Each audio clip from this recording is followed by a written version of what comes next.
Hello everyone and welcome back to the Initiative Order for a night of some interesting tense moments. We have a wonderful one-shot planned for you all of the Alien RPG, which we're going to dive into very quickly. But before we do, we have several announcements for a change. First couple are to do with our schedule. So this week on the 22nd, we have the next episode of Trials of the Damned with our wonderful DM Logan, DM Screening, who is sat in chat as we speak. So that's on Thursday. I believe it is, I think it's 5 PM EST, something like that.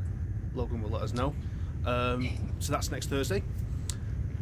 Also, on Saturday, 24th, we have a new special one-shot coming, which is Humblewood, Adventures in Cinder Hollow, which will be DM'd by the illustrious Josh, who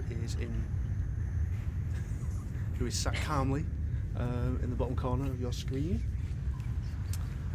It's will be a very fun one-shot, so please watch on Saturday. It's going to be very exciting to watch Josh DM that. So that's what's going on with our current schedule. They're the next two shows lined up, and there'll be more announcements during those shows of what will come after. Last two announcements before we jump in is we have a new sponsor for the Initiative Order as a whole. Our friends over at Session Zero Clothing have very graciously sponsored us, and so they're our new sponsors, and they have given us a discount code of TIO10, which will give you 10% off the store. So yes, thank you very much, Session Zero. We are very happy to have you on board as a channel sponsor. And then lastly, there's a little bit of a distortion going on, guys. Are we good? I think we're good. So lastly, as this is our Alien RPG one-shot, the wonderful people over at Free League Publishing have sponsored tonight's stream, and they have given us a discount code. So if you use the code VOID10, you won't be getting 10% off. No, you'll be getting 20. So if you use VOID10 on the Free League Publishing website, it will give you 20% off everything on the website, and that code is available from now until the 31st of October, so you get a good 2 weeks to purchase all your goods. We're very excited about that. I'm looking forward to spending all my money, but wait till the break. Don't do it now, because we have a show to do and you guys need to watch. So yeah, please wait till the break. Apart from that, I think that's everything. I think we're ready to dive in and jump into space. Are you guys ready? Yeah. I'll take that as almost a yes. So let's jump into Void. Space is hell. Okay. So we begin with our crew. You are all the crew of a model CM90S Corvus, the WYRV Oxosilla, or the Ox, as you've nicknamed it. It is a deep space salvage vessel used to retrieve broken and decommissioned company assets. That company being Weyland-Yutani, your employers for the past several years. Now, the regulars on board the Ox are pilot Sandra Spider Cortez, First Officer Stevie Bishop, Medic Joshua Plant, and the ship's mechanic, Ed. You four have been working on the Ox for roughly 3 years together now, and doing a mixture of salvage work and relocation work for the company. Depending on the importance of the jobs you've done in the past, the company does send a representative, an agent, to oversee the work and kind of make sure profits aren't being affected through sloppy salvage and poor work.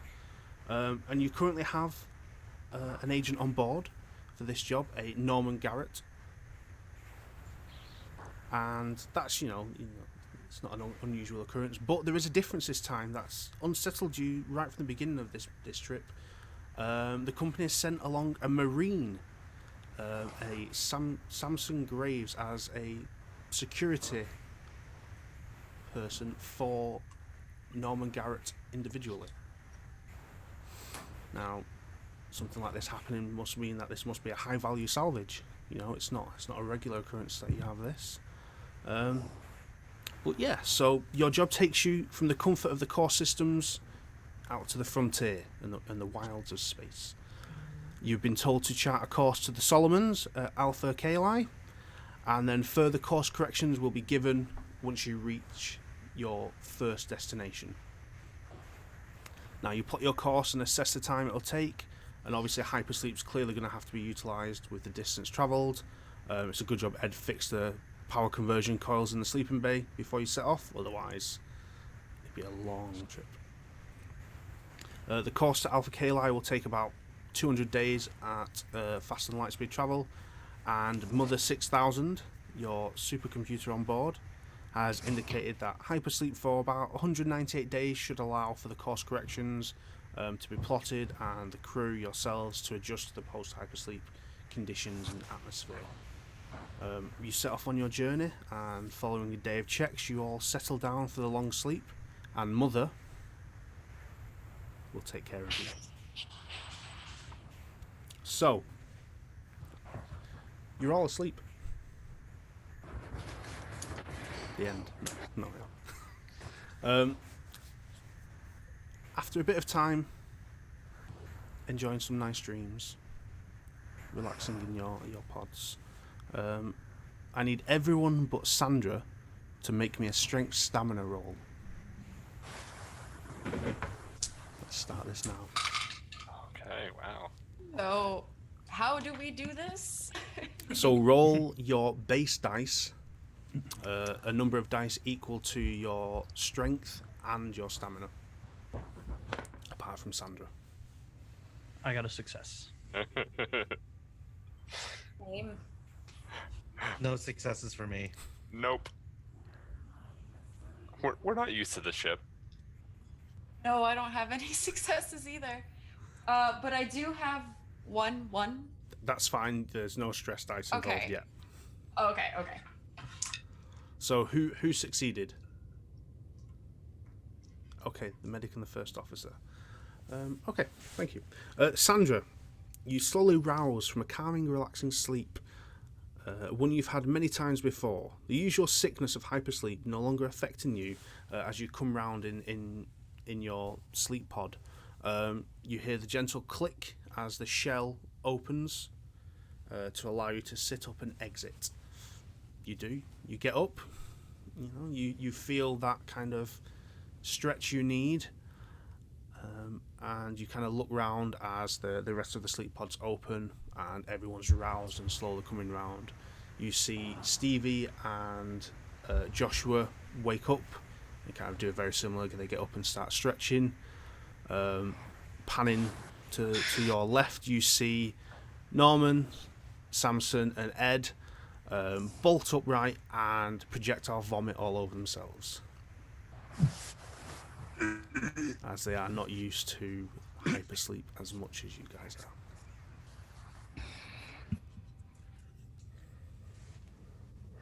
Somebody's not adjusted to this life. Water. I think this is why we usually leave the company people back on the ground. Water for you, you said Norman, right?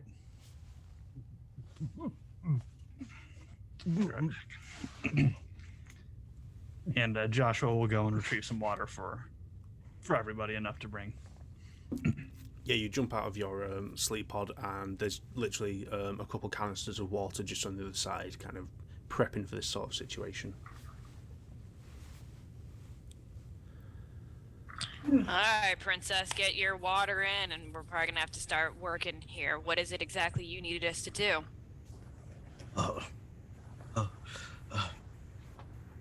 oh, anybody else hungry?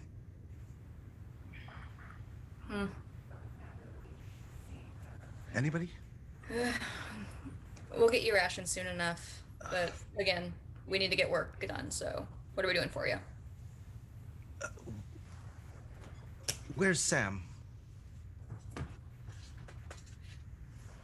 I think Sam. he's still vomiting in the corner over there. How you holding up there, Space Marine?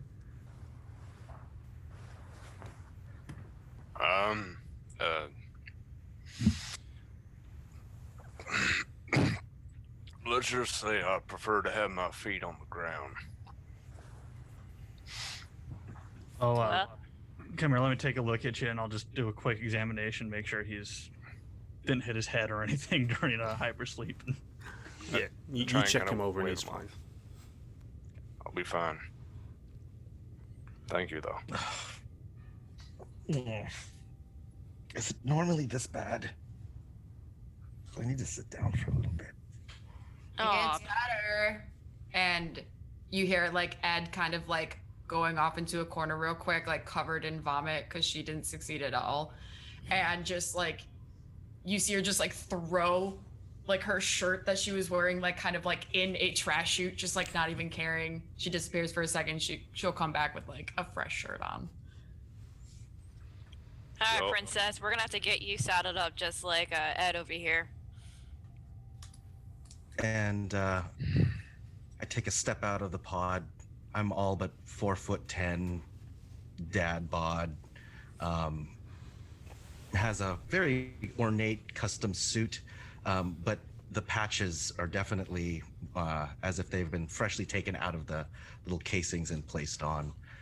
I'm gonna take a few steps forward and then see if there's any place I can take a seat. And just take a seat down and just Sam, oh,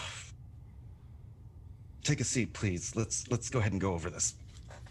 Oh.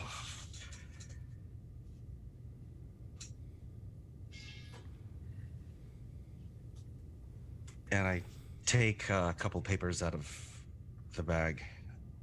I'm sorry. Stevie? Officer Bishop, what do you need? Oh, I was told I could call you Stevie by the dossier. There's only 2 people here that can call me Stevie, and I'm sorry you're not one of them.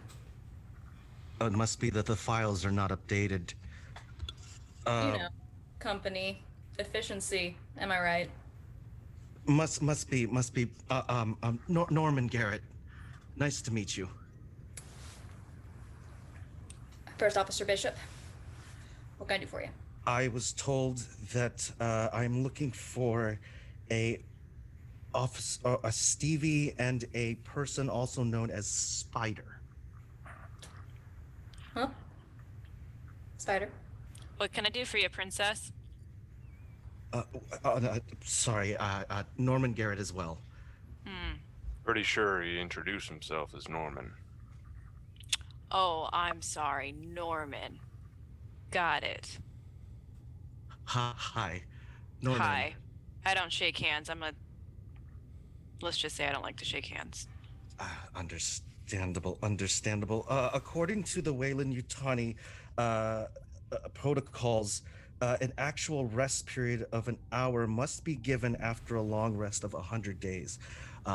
Is that correct? Sure, if that's what your dossier says.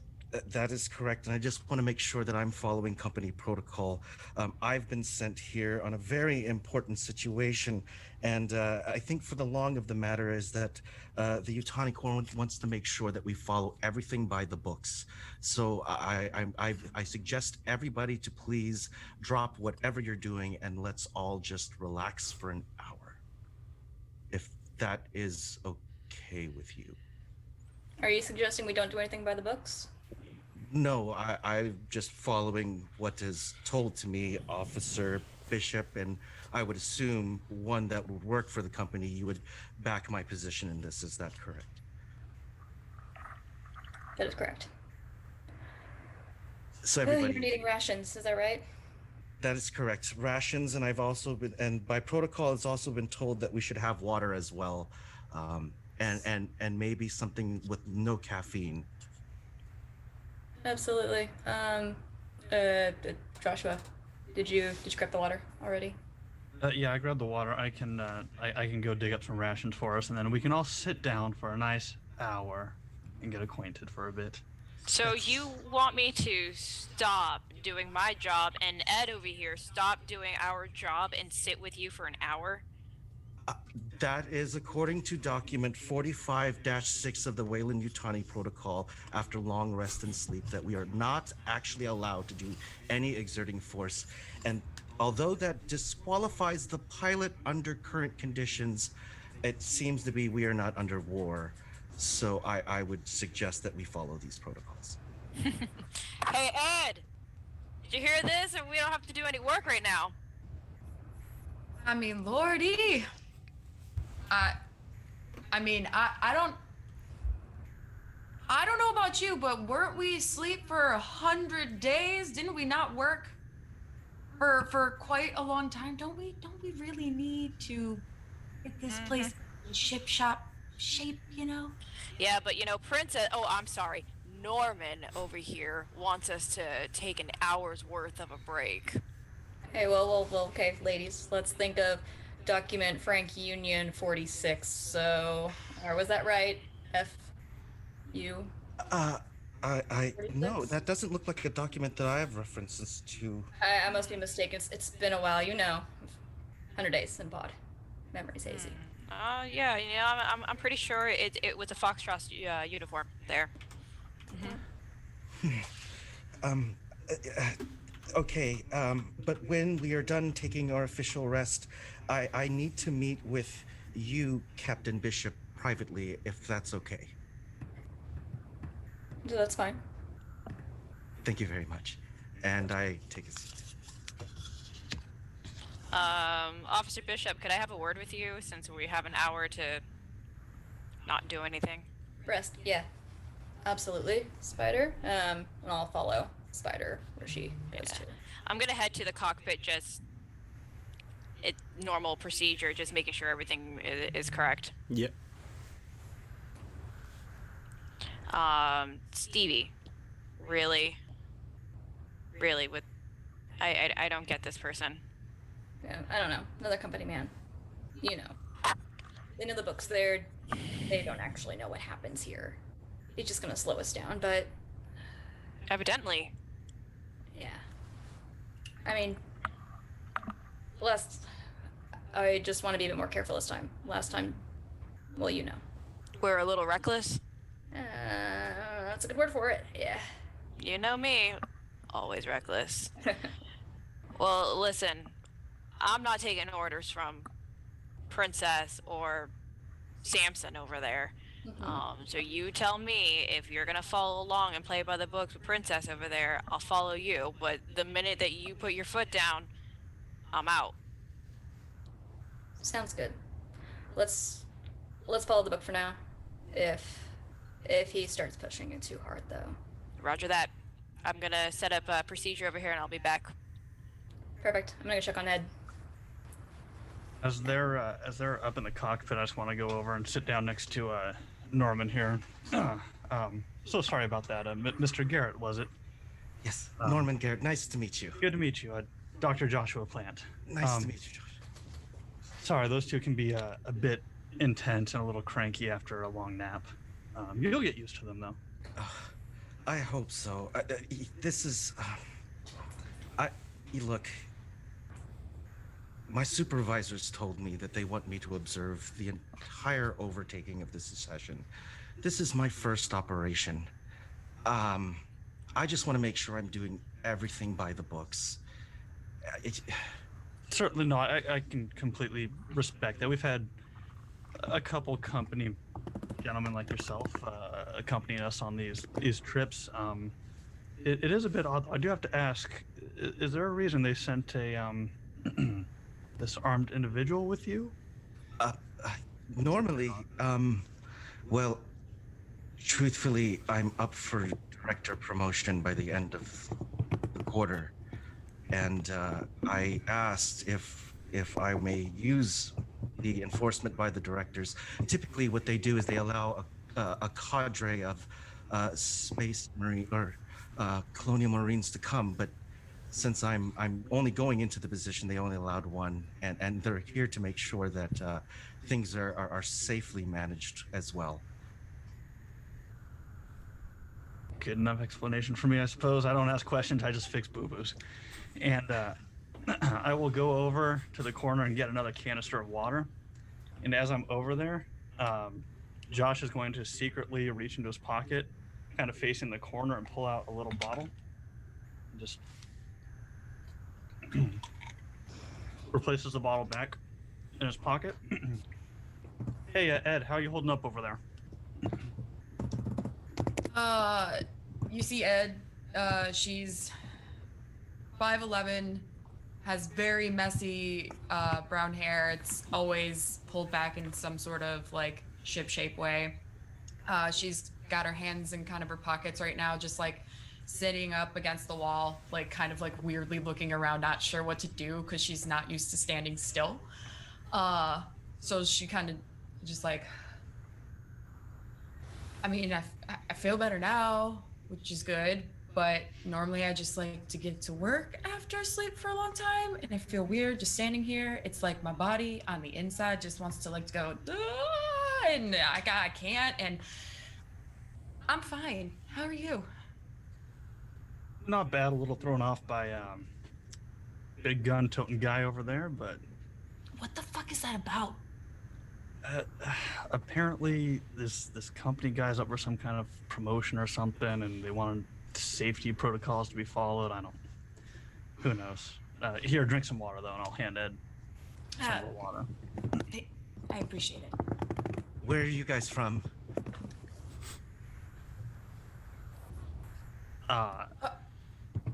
Hometown?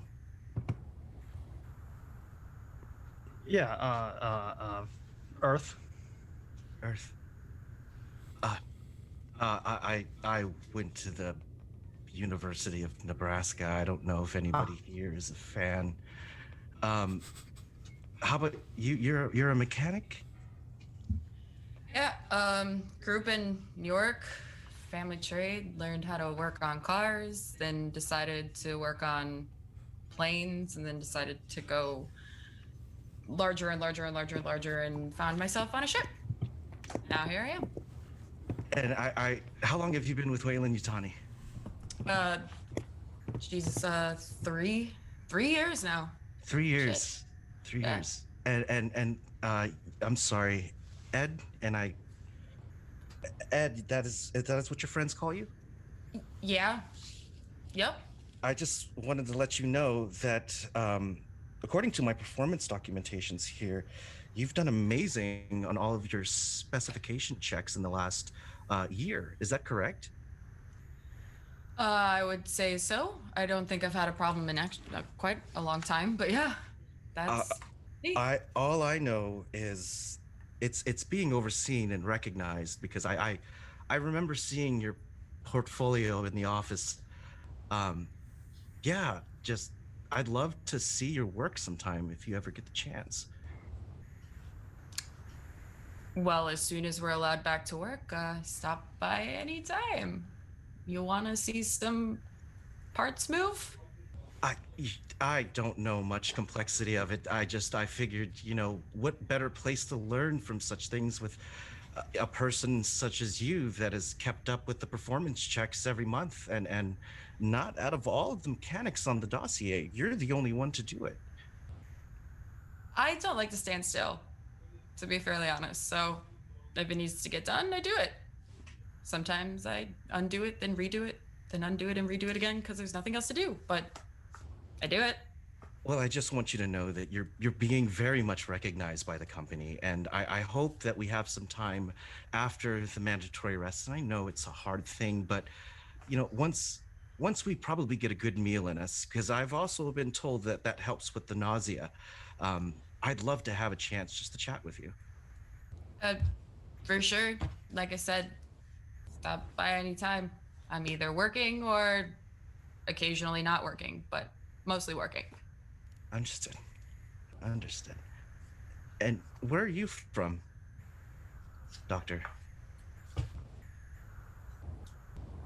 I grew up in a small town in Oregon, in the United States, and went up north to a university up there and got my medical degree. After that, Wayland Yutani, they kind of watched my my life through med school and hired me as soon as I graduated. Oh my gosh. I think that's amazing. That's amazing. I'll make that as a note. I'm at awe right now with just seeing such a crew come together, and I understand that everything me being here kind of makes the situation a little bit weird. But I assure everybody, even if my friend Sam here, just ignore us. But Sam, please, take a seat. I'm good, sir. Thank you very much. Understood. Yeah, maybe 10, 15 more minutes. We can probably, it looks like most of the sleep is wearing off for me. I hope you guys feel the same. Yeah, I've been through it a few times. Your body will get accustomed to it the more you experience it. Yeah. As you can tell, I still throw up, so it's fine. Don't worry about it. That could also be from the drinking. And hold on. Everybody's got a way to cope. I'm gonna run back to where I had found extra shirts. I don't know. I find extra shirts somewhere, and I come and just kind of toss them at both Sam and Norman. Is there a bathroom I can get changed in? Around the corner. Thank you. And I go to get changed. When Sam first stepped out of the pod and took off the overshirt, he's wearing pretty much the same tank top, but he stands about 5'5", has a fade, kind of military haircut, but you also see, now that he took the shirt off, a curling barbed wire tattoo going down his right side, that he grabs the shirt, looks over at his arm. Thanks for the offer. I think I'm good. Tosses it back. I just throw it in a cupboard. Okay, so you guys take a couple more minutes to acclimatise and wait for the company demanded rest to conclude, and then you're basically free to go about your usual roles and positions on the ship, carry out your daily tasks. Sandra, as you've been sat in the cockpit for this length of time, you've been doing your usual checks and checking your course, make sure that there was no anomalies and movements and drifting, of course, during hypersleep. Checking around, you are exactly where you're meant to be. Give it maybe 2 hours or so, and you'll be at the point where course corrections need to be made. Obviously, you don't know what these course corrections are. Only Norman has that information. That was what you were told at the beginning, before you set off on this mission. But yeah, everyone else, you're all getting yourselves kind of sorted now and back into the daily routine on your ship. Yeah, so that's where you are now. You're a couple hours out, but corrections need to be made if you're going to wherever it is you're going. I'd like to call over on the comms and call Norman over to the cockpit so that I can start getting those course corrections. Yeah. Norman, to the cockpit, over. Oh, Sam, are you ready? Are you okay? I'm ready, mister. Let's go. We have to go to the cockpit. I think it's time to have our meeting. Ready and waiting. And I make my way towards the cockpit. First thing I also do is adjust my flight suit so it looks somewhat like it's like authorized. I make sure all of the cuffs. I'm intricate about it. I'm meticulous. I make sure all the creases are made, and I make sure I'm also only 2 feet behind the Space Marine as we walk. Make sure your collar's pulled down. Oh, yes. Thank you very much, sir. Okay. How do I look? He looks back. Very professional, Mr. Garrett. Okay, let's do this. I put my hand on the actual thing to open up the bridge. Yep.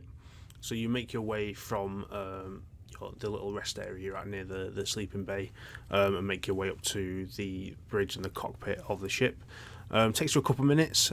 You're not exactly on a small ship. There's a couple of decks to this salvage ship, but you make your way there without getting lost, and you're on the cockpit with pilot Cortez.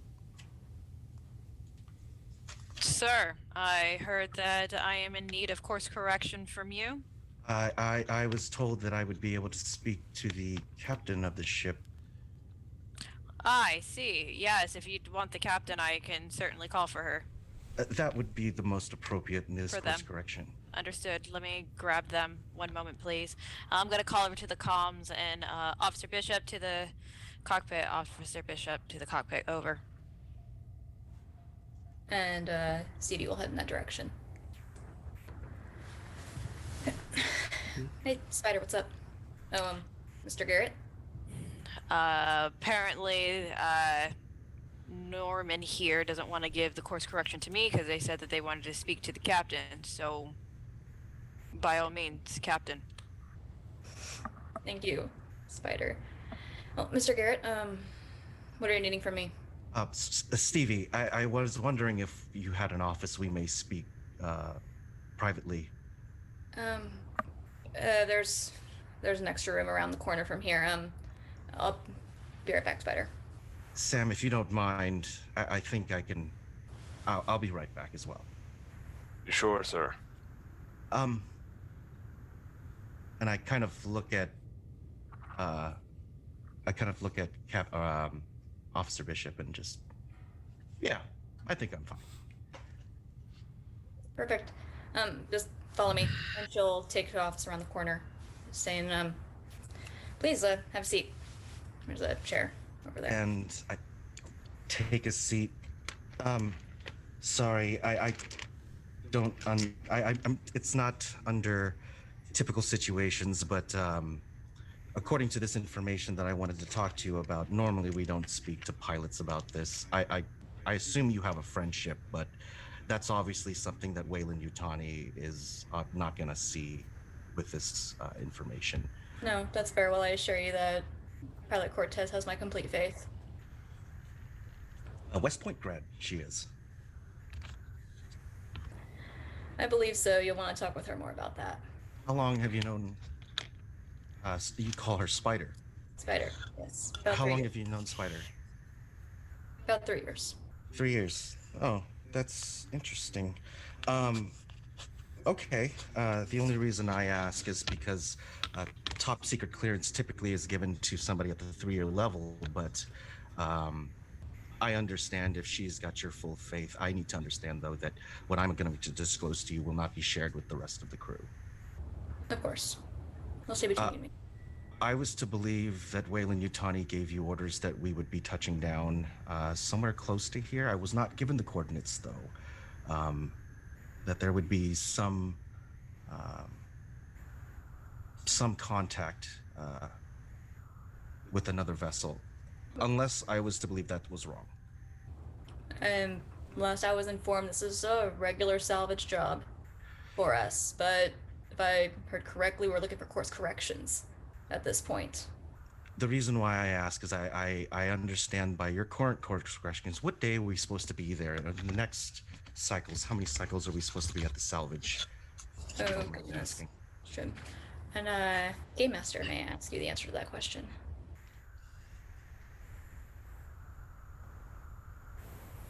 And I kind of also, as this is, oh, I'm sorry, Mother 6000, and I wait for a response. Yes. Activate super user Garrett 564 Alpha 3. A moment passes, and then you hear active, Oxygen levels of the ship. nominal, Course correction to destination salvage. awaiting confirmation. Course correction current status. Time from distance. Current location. Extrapolate data days and cycles to landing zone. And a couple moments pass, and then you hear corrections required. Current course, Solomon's, Alpha Kali. So we need to get there. I have on my coordinates. We need to get there within the next 2 days. You haven't put your log into the course corrections, which tells me that you haven't plotted a course. Is that correct? That would be what I would assume. Yes. That is understandable. Then we will head towards this location because the reason why we are here to oversee it is I'm actually doing a observation of a number of your flight crew. Mostly just to understand that their performance, they've done spectacular. And I think the part where I'm just making sure everything's followed by the book is because this mission is very important for Weyland-Yutani. You've got a number of people in your group here. The doctor is one.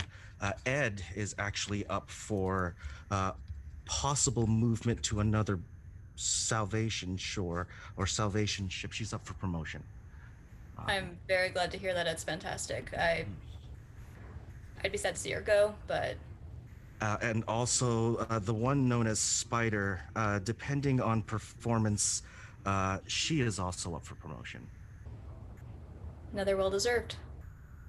The only one I wanted to speak with you, though, is I may need to have a conversation with you probably later on in this, once the salvation is complete. But what I would expect is that you and I would go around to observe them. If I have your full compliance, that would be completely understandable.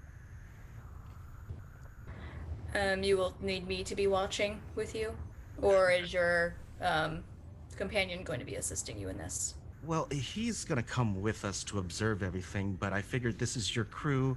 You would be able to introduce me and make sure that as we observe their performance, and even during the salvation, that you and I would be there and obviously see how they perform as well. Is that okay, Stevie? That's fine, Mr. Garrett. Excellent. Excellent. Excellent.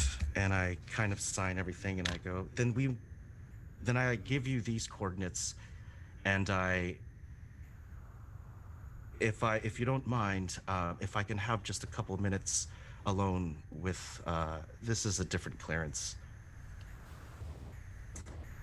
Higher than mine. I understand. I'll let your companion know then. Thanks, Stevie. Of course, Mr. Garrett. And Stevie will start heading back towards Spider and where Samson is. Okay, so whilst you guys are having this conversation, Samson, you're basically stood in the cockpit with Spider for maybe 4 or 5 minutes. Yeah. Anything you guys were doing during that time? I was definitely sizing him up. So any reason why you're here outside of protecting Norman? Here to protect and serve, as is the job. Point, Shoot, stay. You know, usual guard dog tricks. What about you, Albatross? I'm here to fly. You good at it? No. I'm great at it. Good, because we're going to a very dangerous star system. The coordinates are 15, 6, Alpha, asterisk, 5. Mother 600, I give Captain Bishop authorization. Please enable super user. User enabled. Course plotted. Destination: Decommissioned Research Station, Xenon X-121. Time till arrival: 24 hours.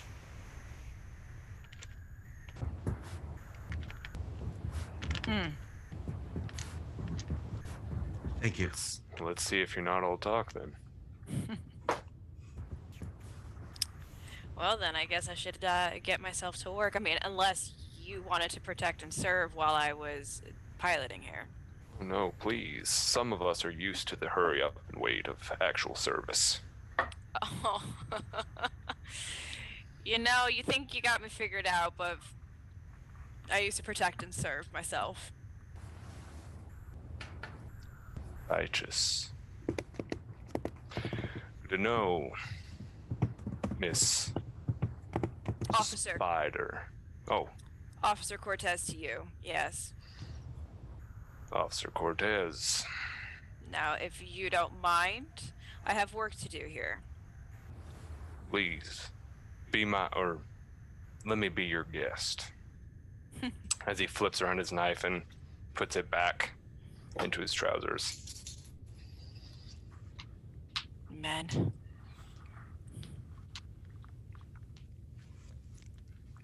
All right, well, I'm gonna start plotting courses based off the coordinates that were given and making sure that everything is up to snuff. Mother, can I get a diagnostic check? Is everything okay here on board? All systems at peak optimum level. No issues currently. Excellent. Comm check. I'm gonna call into Ed. Ed, how are you doing down there? Everything's fine. I mean, I'm looking at everything and yeah. No, All right. it's like we never left. Systems look good here. Everything looks good down there. Calling to Captain Bishop. Everything looks good here in the cockpit, and it seems that everything is okay down in areas where Ed is looking into. Is there any further direction you'd like to give us? Over. At this time, Spider, just keep me appraised of any changes. Over. Roger that. And at this time, Stevie would like to try to go find Joshua. as Yes, well. you can take a short walk from the small office near the cockpit down a level to the back where the med bay is. Awesome. Joshua, how you feeling?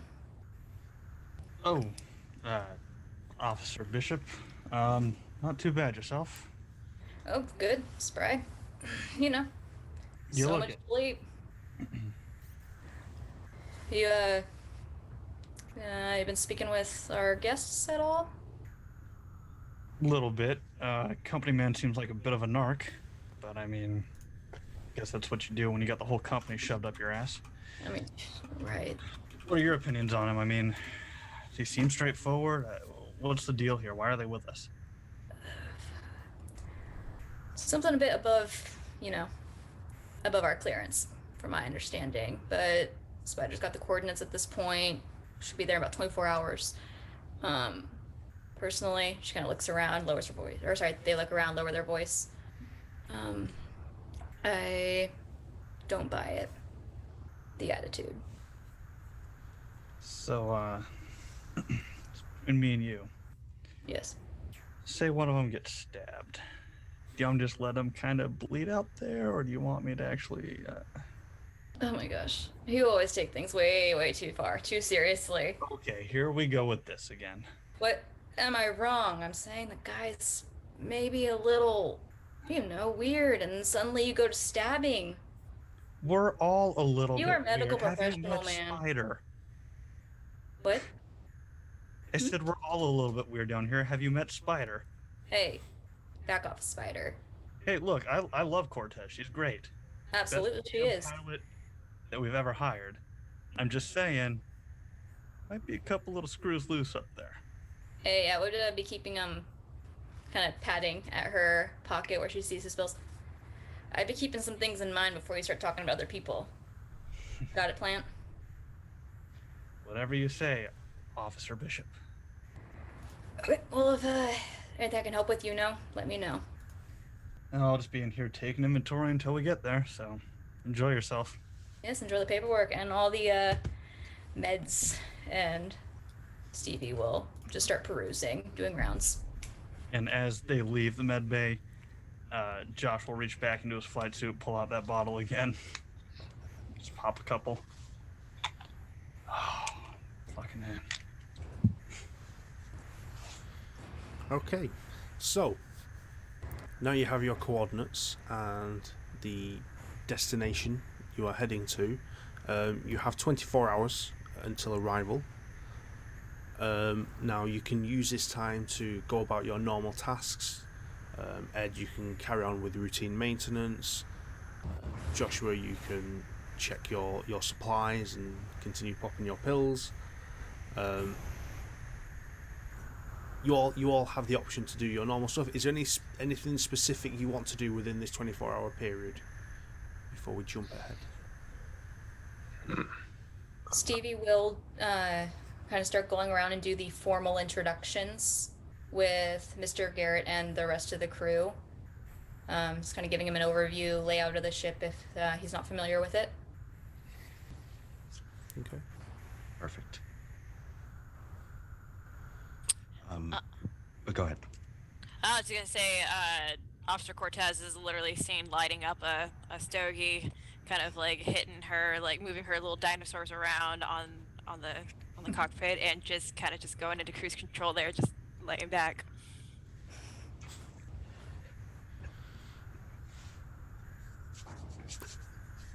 Do you allow smoking on this barge? Medicinal purposes, yes. Is that allowed in the crew quarters, or do you have to be in a certain area? As long as you're staying out of Ed's place, you're good. If you don't mind, I know it's against Company Weyland-Yutani policy, but I'm actually a smoker, so I may take away a couple minutes here or there. No, I mean that's fine with me. Thank you. If you don't mind, thank you for the introduction to everybody. I'm actually going to make my way down to see Ed. If during the landing, I need to make sure. If you just point me in the direction, but I would like to at least have you do the formal introduction, Stevie. Of course, yes. You have a moment now? I'll walk you down there. Thank you. Of course. It just actually really quick shortcut around this corner. They'll start leading him over. Hey, Ed. How's it going? Hey, and she's like, you see her kind of like hanging on to the side of like a coolant tank, kind of just like looking at the screen because it's like 6 or 7 feet tall. So she's kind of like hanging on the side of it, and she like whips herself around. Hello. Give me a sec, and she'll like climb down and come up the scaffolding and come across the catwalk to like meet you all. Awesome. What's up? And I want to give a formal introduction. This is Mr. Garrett Norman Garrett. Mr. Garrett, yes. This is Ed, our finest mechanic I've ever worked with. Yes, we met before. Yeah. I want to let you know, you're probably like with corporate attire and everything, but you might want to roll up your sleeves just a little bit. If you get caught in an airlock, those things kind of just yank you. You get ejected into space. It's really not a good time. Oh, there are those things here. I was told it wasn't on this ship. Never mind, I'm Captain. just saying, I'm it's gonna just stay. it's a good precaution. It's a good precaution no matter where you go. I'm just saying, just tip from me to you, trying to help you out. Understand. Just pretend I'm not here. I'm just doing some paperwork, and it's all formalities. Okie doke. And then she'll literally just like turn right on her heel and kind of race back down to where she is. Cause I imagine when you come down, she's on the cargo deck. So she's working on, you know, the coolant tanks and trying to like make sure the reactor's in the right spot and just running all the tests and just kind of like going about her day. So she just starts like doing her thing and just literally like mousing from one thing to another, just keeping herself busy. Word of advice, Mr. Garrett. Don't even try to keep up. I think we have everything here. We're okay here. Thank you. Of course. Bye. See you later, Ed. And Stevie's gonna start heading back, walking around more. Okay, so you navigate around the halls of the ship, showing Norman the different areas so he can do his checks and his evaluations. After a bit of time, you hear Mother come across the PA, entering approach, destination T-minus 10 minutes. Ooh. 10 minutes. Seems to go by fast, doesn't it? I'd like to go over the comms. Everyone, we're about to approach in 10 minutes. If you've never been on an approach before, I highly suggest you buckle up. It's going to be a little bit of a bumpy ride going in. Samson puts his hand on Mr. Garrett's shoulder. I think we should heed the spider's words and get back to our quarters and prep. Yes, that would actually be very good. Add 5 stars. 5 stars. I'll make sure your supervisors back home see all of this. I promise you. 5 stars. Okay, let's go. Okay, so you all head to your wherever you're going during the landing phase. For Sandra, who's piloting the ship, and anyone who's looking out of any of the windows during this time, as you're approaching, you can see a large station floating out ahead in the endless void of space. It is a huge facility, scaling maybe 15 to 20 levels in height, and has a width of about 10 football fields from what you can gauge from this distance. Considering this was a secret from all of you, it's pretty hard to miss with its size. The ship approaches, and Mother comes over the tannoy. Docking sequence initiated, and you then, for a very brief second, on all video screens within the ship and over the tannoy, you just hear error, error, error, and then it stops, and then docking sequence activated. Hey, Ed. I was just about to calm you, Spider. What's going on? I got an error on my screen. Anything you can troubleshoot for me? I'm running, and is there a place in the ship that I get like a sense of where that would come from first? The first thing you do is you head to the nearest terminal in the area you are, and do a quick diagnostic check to see what's flagged up. So can you make me a Comtech roll? Okay. So that's wits plus Comtech. Okay. So if I don't have anything for Comtech, I don't add anything. No, you just roll And however then- many dice you have for wits. Oh God. Okay. I only have 3. I have 1 success. 1 success. Okay, that's all you Yes. need. So you quickly tap away on the keyboard and try and pull up the diagnostics. Looking through everything, you don't spot any glitches, any errors in the systems, in the mechanics. Everything's green lighting, showing up fine. No clue, just must have been a weird anomaly when it's anomaly. when it's interacted with the space station system. Spider, there's nothing wrong. Diagnostic is clean. Must have been an electromagnetic interference. All right. Well, we'll proceed with caution. Keep up on the diagnostics just in case we see anything else. Heard. All right, I'm going to keep proceeding with the automatic docking sequence. Okay, so as the ship's kind of autopilot functions kick in and begin the landing within one of the docking bays on this station, it moves to the left-hand side, and you see a bulkhead door on the side of the station open, and it emits enough light for you to kind of gauge the location of it as you approach.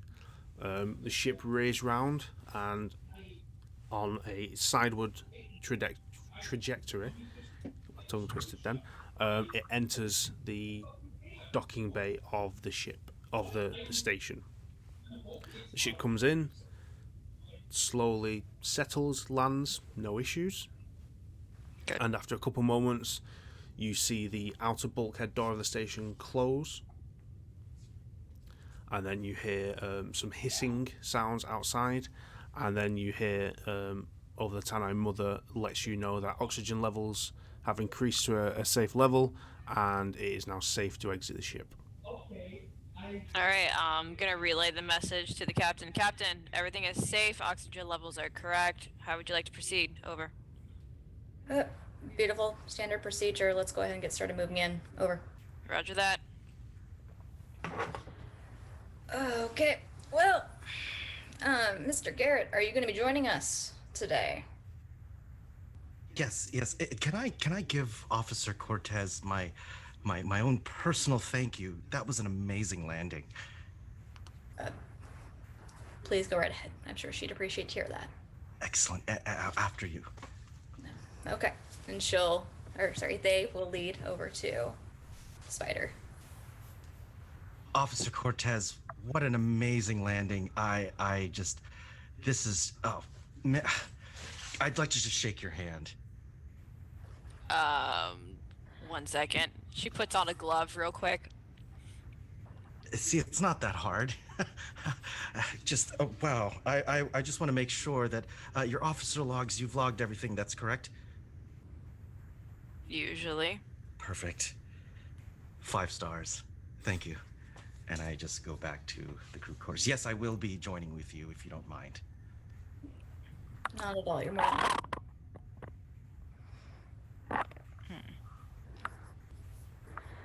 would you like to go get your companion as well, Mr. Garrett? Yes. And I go over to Sam. Sam, Sir.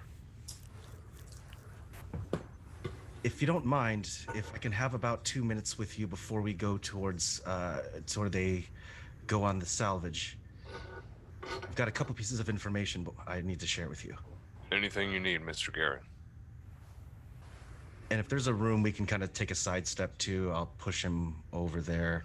Not just kind of walk over nonchalantly, open the door, allow him to walk in first. Yeah, there is a small room, one of the many small little storage areas on the ship, and you can go in.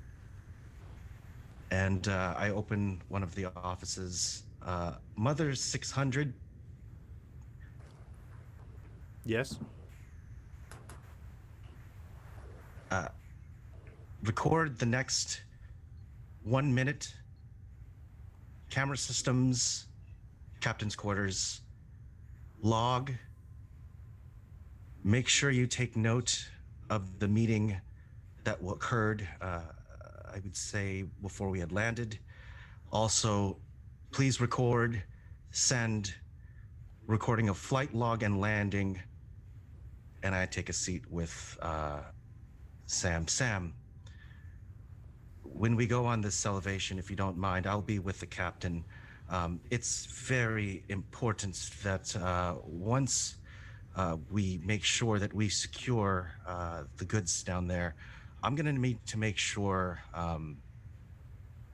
that you don't let them leave without me. Sir, I'm here for your protection. I will not enter or leave without your presence. Also the understanding that if I am not on that ship, we will not be leaving. Do you understand this? Yes, sir. I am enacting code 54368. That is proper authorization to ensure my safety over all crew members. And the pilot is primary target to make sure her, I, and you. Do you understand this? Yes, sir. People are but bodies in the way. You, her, I. Back on this ship. At least you and her, prime objective. Understandable. Okay. I'm also, at this point, super user Garrett, please wipe Captain Log on approach. Replace with file 45 Utani sequence code. Recycle video 5. And it's basically just if they look at the security cameras towards the log, it'll be just scramble. Yeah, and you hear over the private comm in the room, files replaced. Thank you. Sir, Yes. before we exit our current establishment, are we to trust this crew at all? Or should I keep an eye on each and every one of them? I've already looked at the maintenance logs. All crews are expendable, except again, pilot and myself. Understandable? Understandable, sir. This is the last time I'll mention this conversation again. I don't remember the conversation. And that's why I have you with me, Sam. I need to know that we can do this again. And I'm here to make sure you will. Thank you. I told you, when I make director, you'll be with me. All the way through. I look forward to it, sir. Let's go. I open the door. Okay, so you all collect your things and equipment for disembarking the ship. Who is leaving the ship? Who is staying, if anyone? Joshua will go and find Officer Bishop. Hey, Cap, you need me on this run? Seems like a simple get in, grab the shit, and get out. Oh, what, you want to join us? I mean, you're the one in charge here. I got some pills to sort through here. I'm pretty busy, but if you foresee any injuries, I'm happy to come along. If not, you can always radio me. Well, you know what, actually, I think you've counted enough pills for the day. Why don't you come ahead and join us? I could always use your expertise. Expertise in space trash. All right, let's do this. And I will go back to Med Bay and quickly throw together like a small little medical kit to take with us. Cap, if, with all due respect, I think it's best if I stay on the ship just in case we need to make a quick getaway. Oh, nah, I can agree with you on that. That's fair. And Stevie, they're gonna kind of lean in to Spider a little bit. Say, look, I'm not exactly thrilled about this guy, and trust me, I've wanted to punch him more than once, but he keeps calling me damn Stevie. But you should know, it looks like you're in line for a promotion. Oh shit, really? Yeah. Really? Huh. Well, then I better do my best to make the company guy happy. I promise I won't haul off and punch this one. Yeah, try not to punch this one. I'll try not to. You got this. You know I don't want to screw anything up for you. So. And Well, Ed too. wow. Now Yeah. that is well deserved. I know, right? Girl, it's crazy. That has been a long time coming. That really needs to happen. Anything I can do to help with that, you let me know. Absolutely. I'll keep you in mind. But I'm gonna go help our Mr. Fancy Pants back there and go get into gear for this. So just keep me updated. Yep, I'm on comms. Perfect. And Steve- right as you say that, over the comms, you'll hear from Ed, like still in the same spot, like doing, like still running around. Does anybody need me? What should I do? What do you want Ed, me to do? I always need you. If it's at all possible, can you stick with me on the aircraft just in case we need to make a quick escape? That's the most beautiful thing I've ever heard all day. Thank you, thank you. She'll just continue to just mosey around the ship then and do her work. No problem. And is Samson doing anything before they leave? Samson's just been prepping his gun, putting on his personal armor wear, sticking by Mr. Garrett's side. He's going to clean it, make sure I don't know the ammo for pulse rifles, but it is locked and loaded, and everything is gun safe and ready. Okay, so after a few moments of preparing, Sandra Cortez opens the side door from the controls in the cockpit, and the four of you step off into this loading bay on this station. Stepping down and into this large, it's almost the size of like an aircraft hangar, this bay. You notice that it's you seem to have entered in a service entrance. There are cargo crates littering the area. You can see that some of them are empty and toppled over. There are a couple you see that are half full with some technical equipment, some raw materials, some different metals and mineral composites in them. But it looks largely deserted. The light is dim. It isn't overly bright in here, but for the most part it is deserted and you are on your own.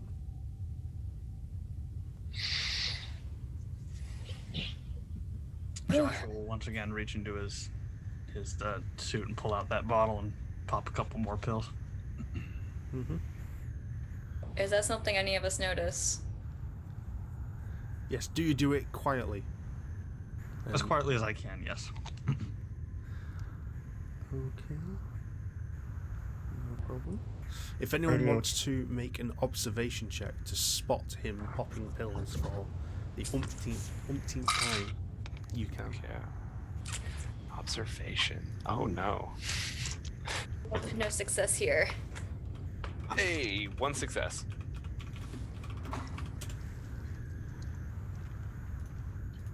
Nope, no success for me. No.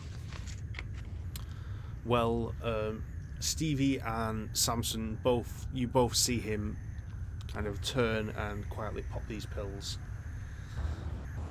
Ooh, to one side. Stevie did not have a success, so they Oh, didn't she did notice. not. Okay, just Samson then. You saw him pop these pills when he came out of the sleeping pod, and you've seen him pop these again.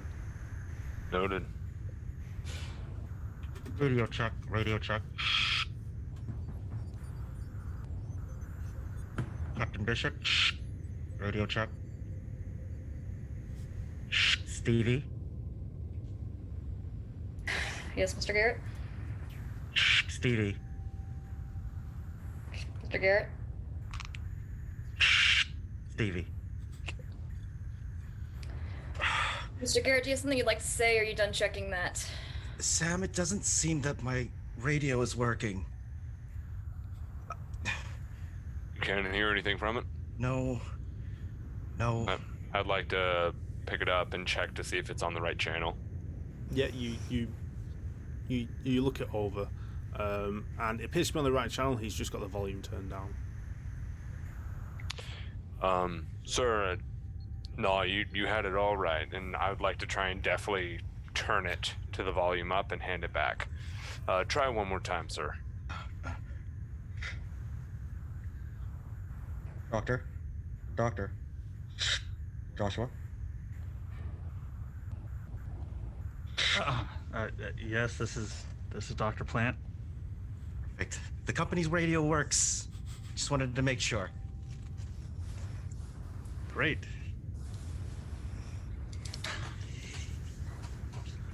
So, what exactly Clarification, are we- do we all hear this by any chance? Yes, this is on an open channel that you can all hear. Excellent. So, Sandra's gonna radio in. Real glad that you got your radio checked. Are you good down there? Yes.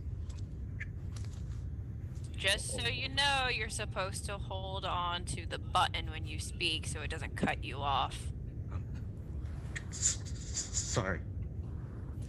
And most of us say over when you're done. Over. Damn it. Over. Good luck down there, Norman. Over. Pay her no mind, Mr. Garrett. I can do this. You've got this, sir. She's Looking just a a little pilot. nervous there, Norman. No, I can do this. I can do this. We just need to make sure that we do the salvation under corporate policy. I'm just going to observe, as stated. I am observing your performance, just to make sure that everything is followed by the book. Please. All right. We're not a museum. Let's get going. Thank you, Mr. Graves. Well, looks like aside from Steve will start moving forward, going through, kind of pushing items off to the side. Looks like the place could use some dusting, but Is it Well- Oh, sorry, go ahead. oh no, go ahead. Game Master, how dark is it in here? It's in this hangar. It's dimly lit. You have got decent visibility, but it's some things are obscured by shadow. Would we have had flashlights available to us on the ship that we could have grabbed? Yes. Okay. Would I be able to have one on my gun, like a flashlight attachment? Yes, you do. Cool. Yeah. So, Mr. Garrett, what exactly are we after in here? There are, and I take a step back. I'm actually not allowed to answer that question. I've been given all authorization to, Captain Bishop here. Please, Captain Bishop, reprimand your employee. Reprimand? I'm sorry, is that the wrong word? Reprimand Dr. Plant for asking a question. No, I was to believe that he understood why would we be down here. We are supposed to collect some salvation at the heart of the research bay. I'm sorry, I typically would have done this behind closed doors, but yes, I am observing you take the salvation from the middle of the medical bay in the research facility. Yes. Of course. Dr. Plant, we're gonna need to have a conversation later in private, closed doors. I'm sure you understand. Not the first time there, Captain. Watch what you're saying. And, There's a reason I've been on your ship for 3 years. so help me God. Anyways, all right, so, kind of moving forward, do we have schematics for this location? Yes, if let's see, and I go up to the station, if there's a pad, and I type in 569 asterisk and see if it allows. I look back and I look up and mother, and see if there's a system that turns on with the facility. So what you do is you kind of walk across the hangar to what looks like a large double sliding door entryway that has a terminal. You type in the code onto the terminal, and after a couple moments it fully lights up and engages, and then you hear Mother 6000 access transferred. Super user Garrett. Acknowledged. Status oxygen level. Oxygen level nominal. Life support minimal. Original dossier survivors. And then after a moment you start to see some information pop up on the screen, and it explains that station has been decommissioned, all staff off-site. I'm also going to type in a few numbers. Status, medical research bay, power. Yes? And you type that in, and you hear Mother reply over the tannoy. Research level 5, power 100%. Excellent. Light systems, optional? Question mark. And I'm typing this to make sure that nobody else can. It's not that I want the audio to happen. I just don't want to say it. Yeah. So I just type in question mark. Yeah. So Mother again responds.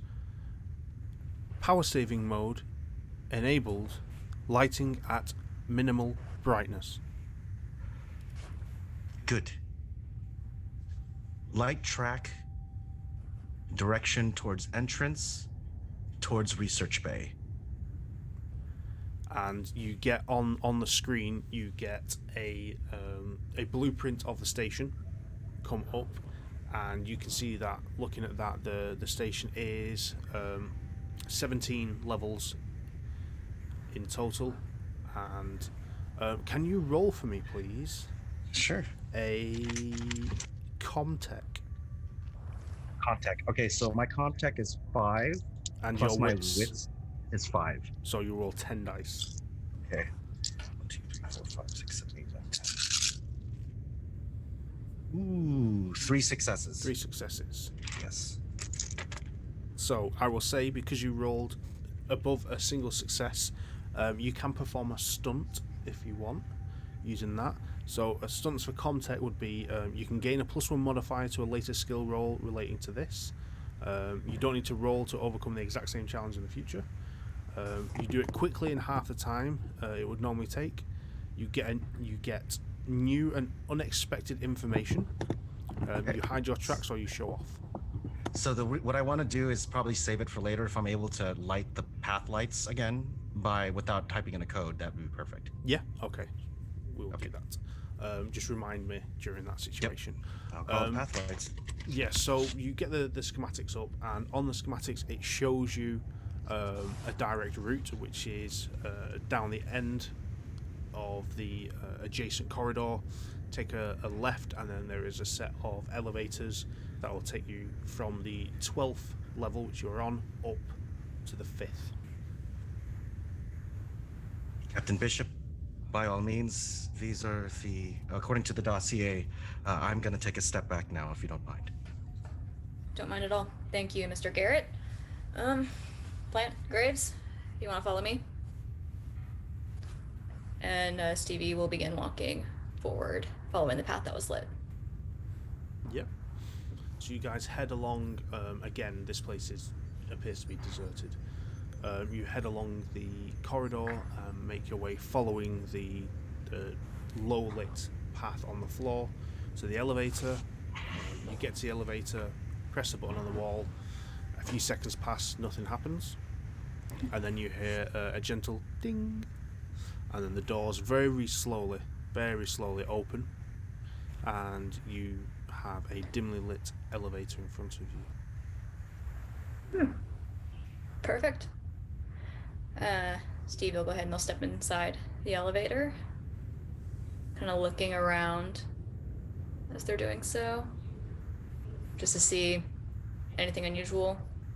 Look average. Yeah, no, everything looks fine. I mean, there's no one here, which is the only weird thing being there.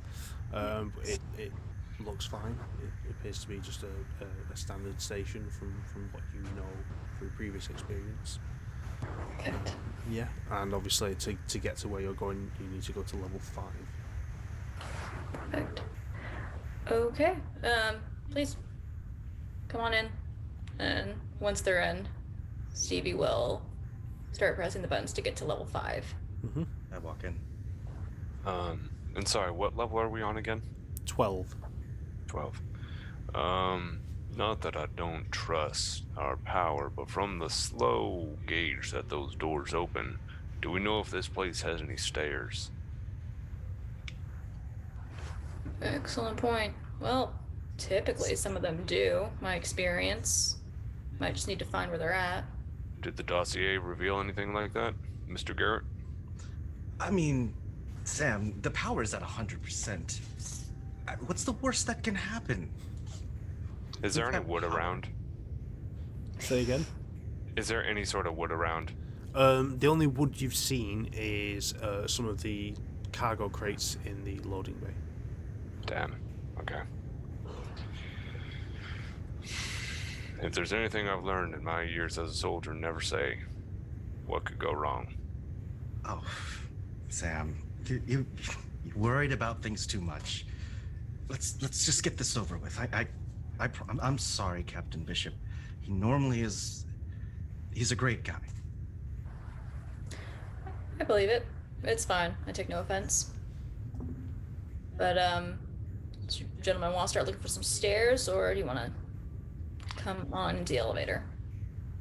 No, If you're more Captain. comfortable with that, Mr. Graves, by all means, we can take stairs. We got legs. No, Captain. I'm here for the assistance. Sorry for the intrusion. Here. It's quite all right. So, and start pressing the buttons. Start going down a couple levels. So you press the button for level 5, and the doors again slowly close, and you hear again a gentle ding, and the elevator starts to move. Feeling the movement, the elevator is going up rather than down. You started at level 12, level 5 appears to be above, so you're heading upwards. A bit of time passes. It's not the fastest elevator, and the distance it's got to travel is not exactly short. Looking around inside the elevator, though, you do see some information on what's on each of the floors. Additionally, there is another map blueprint of the entire station on the wall. If you want to have a look at that and gauge any more information, you can. Stevie would like to kind of quickly peruse it. Yeah. See if anything stands out, just markers that may be commonplace for them to check for other things. Yeah. Make me an observation roll. If it's alright, I'd like to look for any stairs on the map or any armory possibility. Yeah. We'll get to that in 1 second.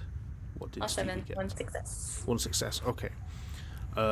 Looking at the map of the station, you see that it is it's an interesting shape. So it is quite like long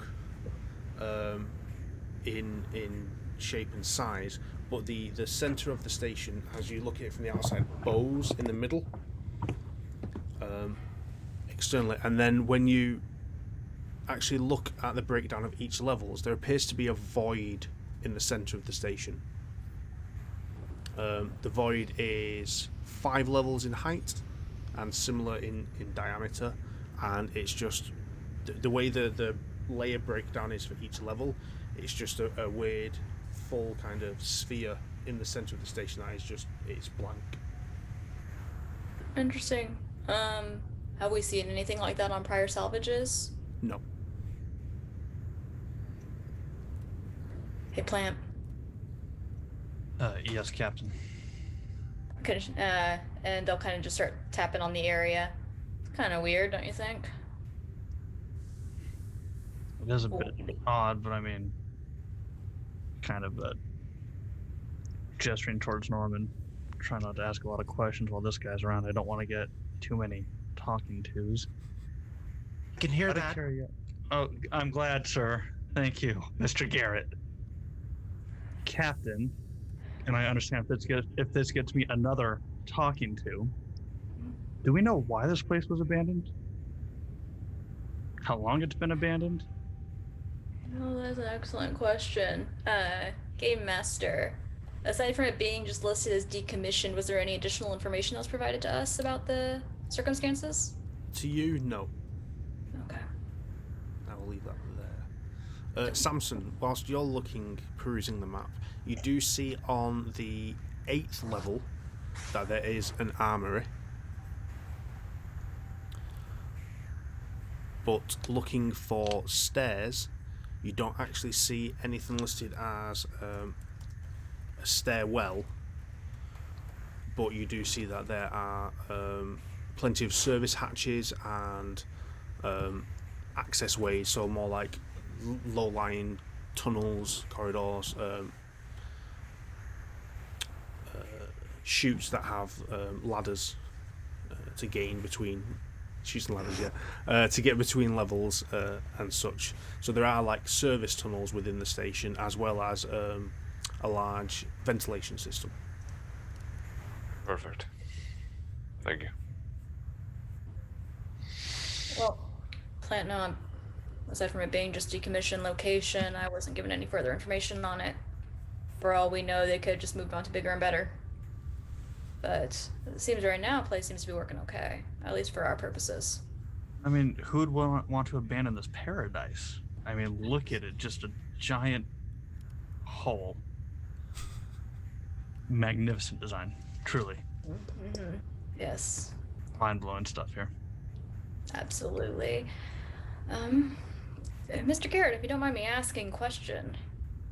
Just in your past experiences, I'm really interested to know more. What exactly has brought you to the company? I was a field auditor, but we've never actually came out this far, and this is actually my first mission. First mission. But you're doing amazing. I normally, you're doing amazing. Thank you. If there's I any, saw my living up to your expectations here, Mr. I'm sorry. I'm sorry. Well, and I don't even acknowledge him. I just look at the captain. You're doing amazing. Keep going. if there's anything I can do to make your stay more leisurely, please let me know. Absolutely. Just pretend I'm not here. I will do just that. And after a moment, you hear a ding, and you feel the stop of the elevator that you're in, and again the doors you see slowly open. And as they do, through the crack in the door as it slowly opens, you can see that you have a corridor ahead of you, a corridor that curves round to the left. Is this area also lit in the way that our pathway was before? The ground isn't lit, but the corridor itself has dim lighting throughout. Okay. Perfect. Well. Okay. Leisurely ride. Gentlemen, let's go ahead and get moving. And they'll start moving forward. Yeah. So as you step out of the elevator and enter this fifth level, you see that there are rooms on the left. As this corridor curves, it is a gradual curve round, and you see that there are rooms only on the left hand side. The right hand side just seems to be bare wall, or corridors leading off to other areas, but this main kind of corridor has rooms on the side. And just taking a cursory glance, you see that they are listed as Lab 1, Lab 2, Lab 3, and that continues along the curve out of your eye line. Perfect. Well, unless you guys want to be doing any sightseeing, Stevie's going to start stepping forward, kind of glancing in if the doors are open on each one. Yeah, so as you approach each door, it is a large steel door with a thin glass panel within it, so you can peer into each room. As you step up to the first room, that is labelled as Lab 1, you take a cursory glance through the glass, and it is another dimly lit room. Inside, you see what looks like a gurney, a bed, stretcher bed, and some medical supplies, and a medicine cabinet on the wall, a desk with a terminal, and that's the majority of what's in that room. Understood. Okay. Plant, got a question for you. Were we needing anything that I should be looking for, medical supply-wise? I Gauze, mean, anything like that? it never hurts to have extra supplies, especially since we have 2 more bodies to deal with. I did pack a bit extra before the trip, but I mean, who knows? You could end up with another gash on your face like last time. So, took up quite a bit of gauze. Thanks for the reminder on that one. Yes, but why don't we and Stevie, they're gonna try to open the door to this particular room if that's possible. Yeah, so you grab the handle, and it's like a rod handle that you pull down to the side to open. It's not locked easily enough. You open the door. It's a heavy door, so it takes a bit of a pull, but opens without issue. Awesome. Even though Stevie is not strong. So they're gonna go ahead and open the door and start kind of perusing for any type of supplies that have not obviously expired. Plant will follow in and assist as well. Yeah. So looking around the room, you have the usual medical apparatus. You find scalpels, scissors, clamps, that sort of stuff. You find a few sets of bandages that are still wrapped and in date and classed as sterile. Medicine-wise, most of it is out of date. What you do find is, get to roll something, 3 doses of Never Sleep that are still in date. Awesome. I'll take this. Always good to have some extra. Sorry, Mr. Garrett, Mr. Graves. I know this isn't the most glamorous part, but we gotta make sure we're not being wasteful with anything. Oh, if Mother, Yes? activate lab lights, lab 1. Activating. And then slowly the lights go from dim to a slightly brighter level. Thank you, Mr. Garrett. Appreciate the assistance. Plant, I think we've pretty much gotten everything we can get out of this one. You good to move on? At your lead, Captain. Perfect. Okay, so having picked up some more of those, Eversleep, was that correct? Start moving on down the hallway. Yeah. So you exit the lab 1 and move on down the hallway. Do you continue walking past each lab, or do you check And as you go along? I'm looking for a terminal in this lab that shows a place where I could probably connect a jack, like an audio jack. Yeah, so in that first lab there was a desk with a terminal on it. Taking a quick glance at it, you do see just the little dash just ticking on and off, waiting for input. And I want to do this before. I want to make sure that the captain doesn't see me at all, and I just kind of take my hand and plug an audio jack and just put like a small microphone in my ear, and I just start typing in the coordinates,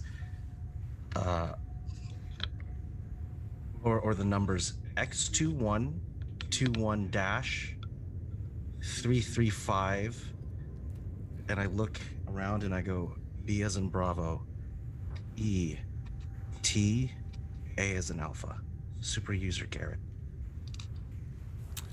And you see a load of zeros and ones flash across the screen until it fills, and then it goes blank, and it starts to bring up the information you require, and it states research data held in offline data storage unit, lab 17, research level 5.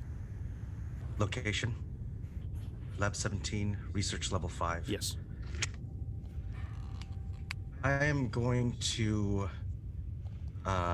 if I can, use my ability called Take Control. And what I'm going to do on this is write down, if I can type the life code that shows that there are life in Lab 17. Basically, if they were like, you can detect life with Mother 600 in Lab 17. Yeah. So you type that in, and it brings up a lot of information, and it states Lab 17, no current life forms. I'm going to use, if I can use my super user ability, to put in a life form that exists in that room, human, in a preservation chamber, if I can. What, as in put into the computer that is there? That is there, correct. And that's what I want to use my take control ability to, is to let the captain know that there is a person in that room. Okay. So you type that into the computer, press enter, and that is now recorded there. Super user Garrett, life scan, and I take the thing off Lab 17. Yeah. So Mother comes across the tannoy to everyone. Life scan Lab 17 engaged, and you just hear beep, beep, beep.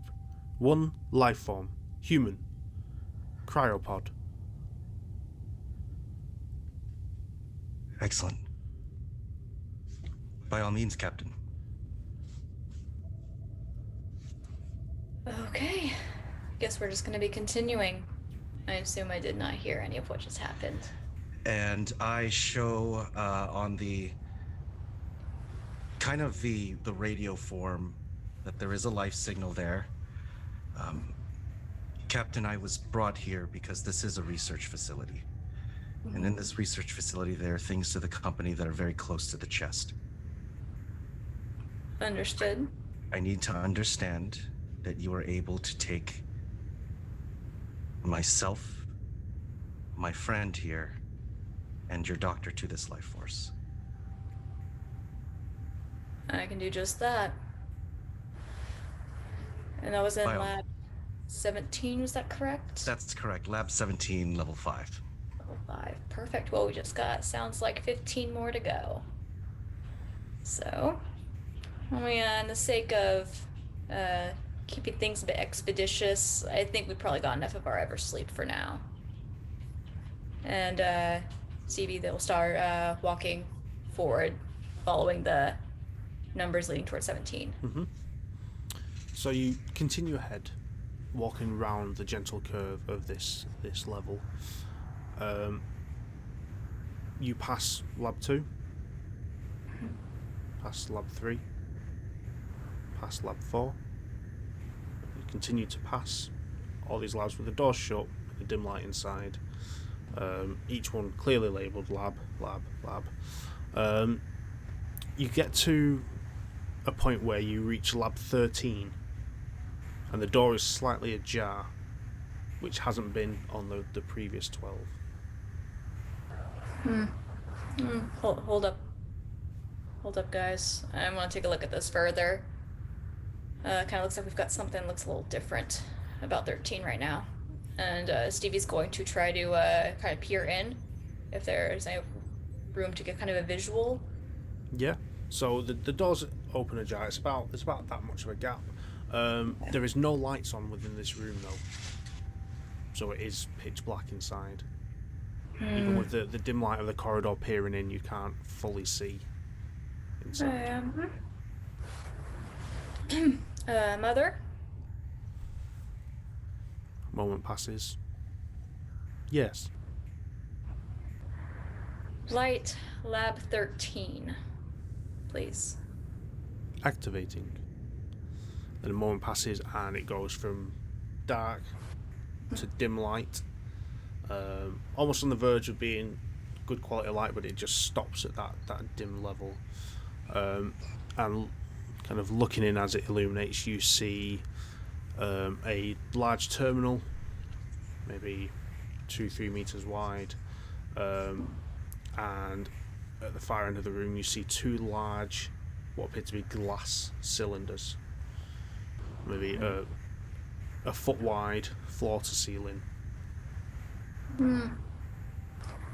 And Stevie's going to take a moment just to watch for any type of movement at all. No? Don't see any movement. Do we recognize what kind of canisters these are?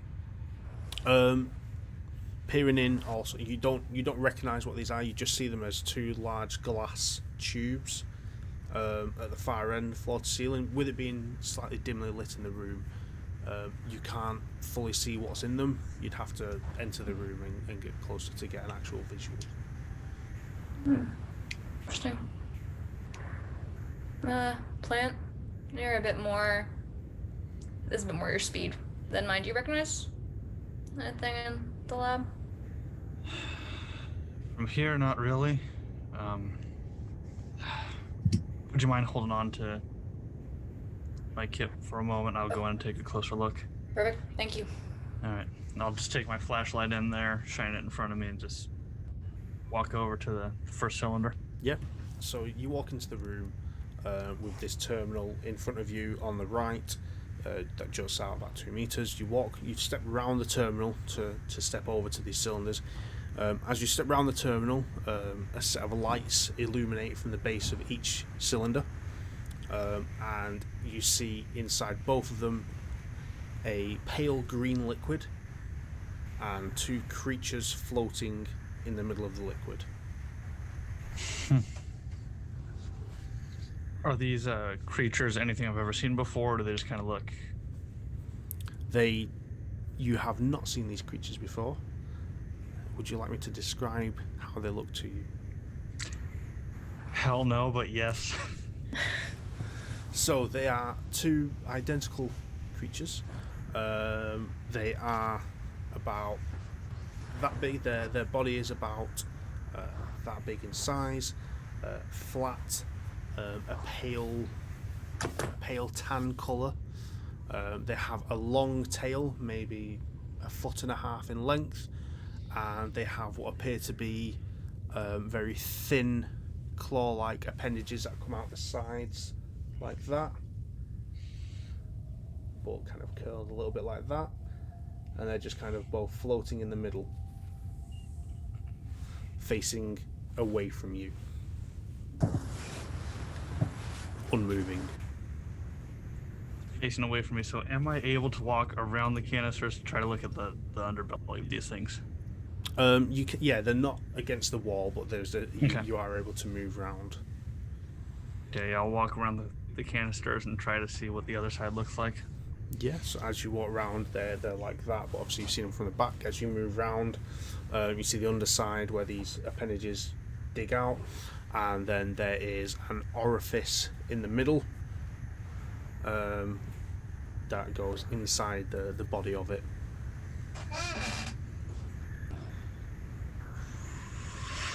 Well, that is interesting. How close do you get? Oh God. I want to get as good a look as I can, so I'm not gonna touch the glass, but I want to probably get at least within 1 foot of it. Within 1 foot of the glass. Okay.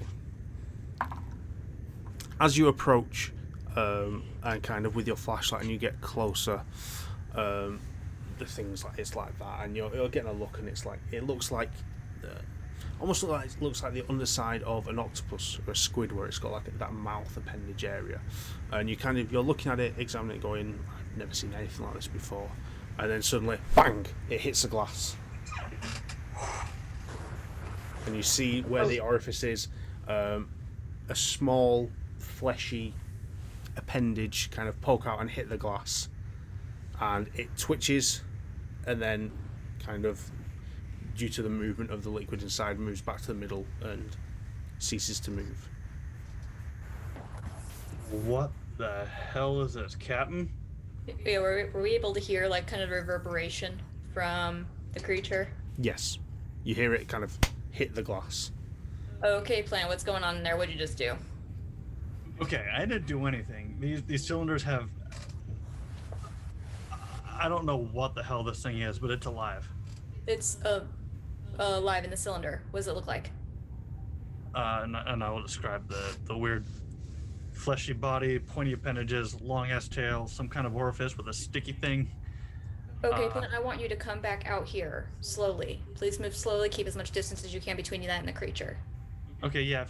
If you could maybe get our marine fellow to focus his weapon on the cylinder as I back out in case this thing breaks out. I mean, the glass seemed to have held, but That's totally fair. I have your back right now, and Stevie is going to take out her pistol. Sorry, their pistol. Yeah. Samson sees this as well, the weapon being drawn. Samson will get a good look at them. He'll look over at Mr. Garrett.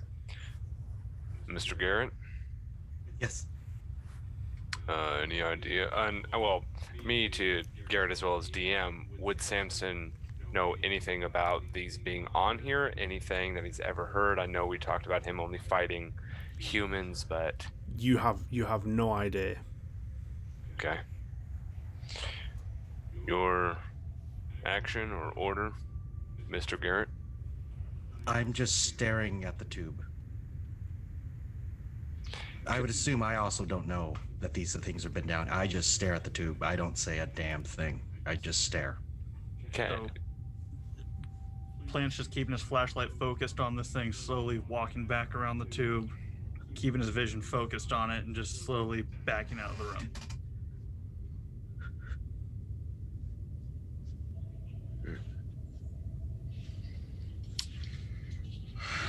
Can I get a read on Mr. Garrett's face at all? Whether it's amazement, wonder, or fear? It is absolute fear right now. Cool. I reckon we should probably just keep going. It's fair. And is Joshua back out into the hallway with us now? Yes. Sorry, Dr. Plant. Won't confuse you anymore. In which case, Stevie would like to try to, if possible, pull that door shut. I will assist with that because I was just thinking the same thing. Yeah, so you both very easily are able to shut that door and put the handle back in place to lock it in position. Okay, so Alright. brief overview right now, Mr. Garrett. I have some questions for you. This is a research facility, you said. Now, were you expecting any type of life forms like Mr. Plant just came across? This is my crew. I need to know exactly what we're going up against. I'm peeing my pants right now. As you can tell from Mr. Garrett, he has no idea, and we do not know of any life forms besides the one in Lab 15 or 17. Besides the one life form we're expecting in Lab 17, knowing this is a research facility, I would assume a man of your caliber and your level of clearance should have more information than what you're sharing with us right now. I do not mean to be disrespectful, sir, but I am responsible for the lives of every single person on my ship. Mother? Mother? Yes? Super user Garrett. Download file, and I just make up a number. Like 5, knowing that's not going to get a response and an invalid code. You get no response. Download file 6. File 6?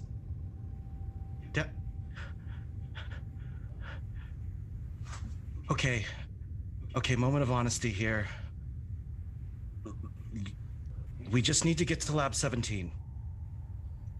Everything is fine. We just need to get to Lab 17. Sam, you have all your weapons. Doctor, you have your needles, and I have my processes. Everything is fine. We just need to get the life, as we've said. I am here to observe you salvage the life that I have shown you in Lab 17. If we can do that, Captain Bishop, that would be very grateful. Of course. Now, this life form that we're going to be gathering, I was under the impression we are expecting a human life form. That is correct. Correct. Human. That is correct. Human. Okay, Human. and am I able to know the individual's identity? Yes. Jane Doe, Lab Assistant 5, last known tracking message. Shit, this thing is broken. Do you have your Palm Pilot on you. Pilot. And I assume with Stevie, keep that on them, Game Master. Yeah. Okay, so I'll make sure. In which case they'll take out their unit as well. And Okay. no, it doesn't seem to work as well. Here. Okay. Okay. If we just get the body, I'm sorry. I'm sorry. I'm not the body. I need to calm down. Confidence. Okay. We need to go and find the life and find her. The message was given for me to oversee the expedition of her to come onto the boat. Okay. If it's okay with you, let's get there.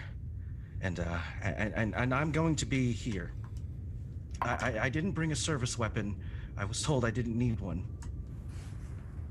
Well, considering your companion probably is able to take care of that aspect for you, Well, shouldn't I have a weapon as well? are you qualified to hold a weapon? I don't mean that in clearance, I mean in knowledge and in practice. No, I've never used a gun in my life. In which case, no, I am not giving you a gun. You're set to deal more damage with one. Sorry. Yeah, than without one. Okay.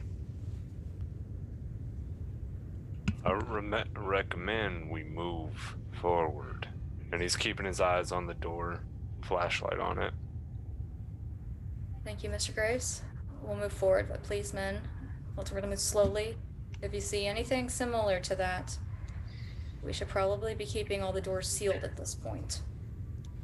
I don't know what kind of lab processes were occurring here, Mr. Garrett, but right now that person is the only thing that I am interested in looking into. Is that acceptable? Understand. Yes. Understand. Okay, perfect. Well, at this point, Stevie is going to be maintaining their firearm on them and moving forward slowly. Yeah. I'll keep on our 6. Okay. So you guys move forward slowly from what was labelled as Lab 13, making your way to Lab 17. You continue on round the curve of this level. Each door coming up in front of you is closed, but there is light emanating from each of them. As you pass, kind of keeping your course, you may peer in. Looking inside, you do see additional cylinders lined up in these rooms as well. You can't gauge what's inside them due to the distance and the fact that you're not stopping to look, you're doing it as you're passing. You reach the door that would be Lab 17. There is a plaque on the wall that says Room 17, Observation Area. And there is no light inside, and the door is closed. Okay. Do you want to go check out the patient rooms? Or the lab areas? If that's okay with you.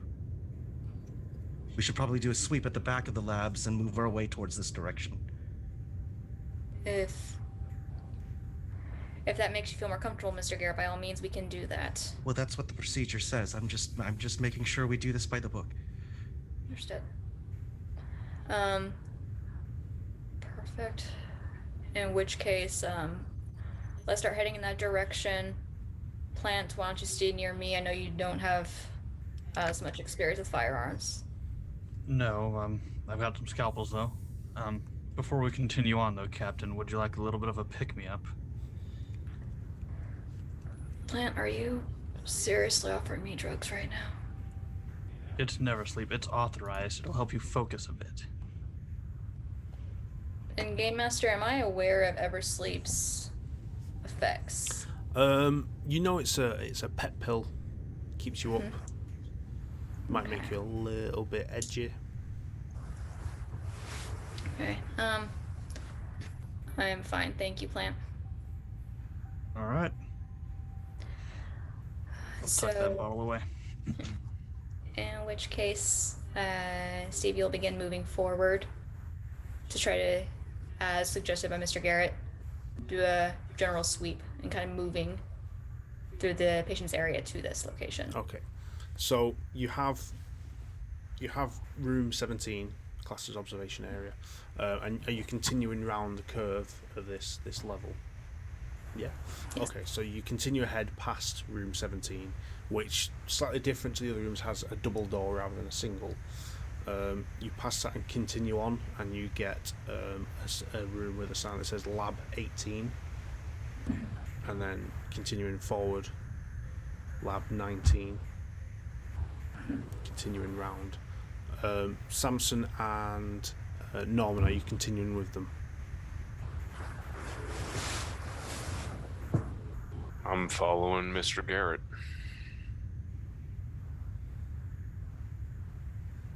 Norman? Yeah.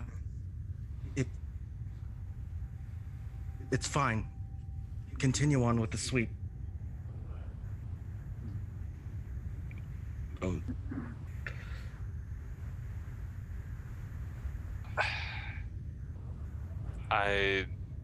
Whatever the. No. Yes, sir, Mr. Garrett. As he gives him a look of, don't you effing die. And I kind of look at him and I just kind of give this like, give me 5 minutes. All right. And he moves forward.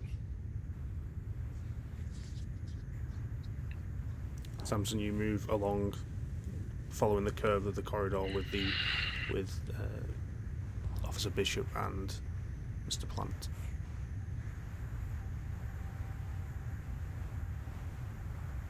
I sneak into the room. Okay, Norman, you slowly unlock the double door to room 17 and open it ajar, just enough for you to slide in. It is dark inside room 17. You step in, and we'll go to a break. We will have a minute before we continue this. So, whilst we prep ourselves for the next section of this, check out our sponsor, Session Zero Clothing. Check out Freely Press Publishing's website for the 20% discount there, 10% with Session Zero. Go buy lots of stuff, get a drink, have a breather, do what needs to be done, and we shall be back very shortly. See you in a minute.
And we are back.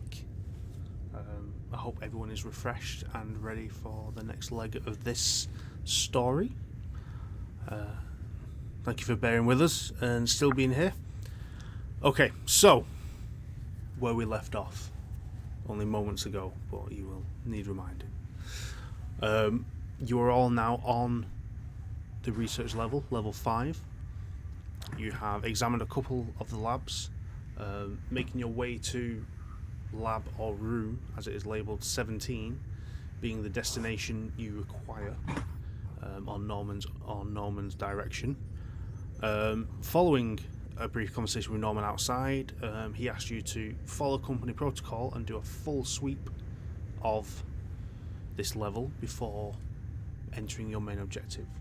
As you guys all approached and went ahead, Norman slipped into room 17. So Norman, Yes. you have entered room 17.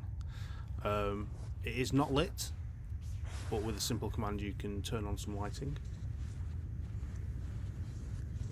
And the first thing I do is Mother, Yes? volume 100%, lab 17. Yes? Oh, I'm back. You're there. Reduce sound levels by 100%. Levels reduced. I go purposely turn the lights on. I take my lighter, and I make my way towards my objective. Okay. You enter the room and you see it is a sparse room, but there is a desk, chair, a terminal, what appears to be a large data server next to it. And you head to the desk and sit down at the chair.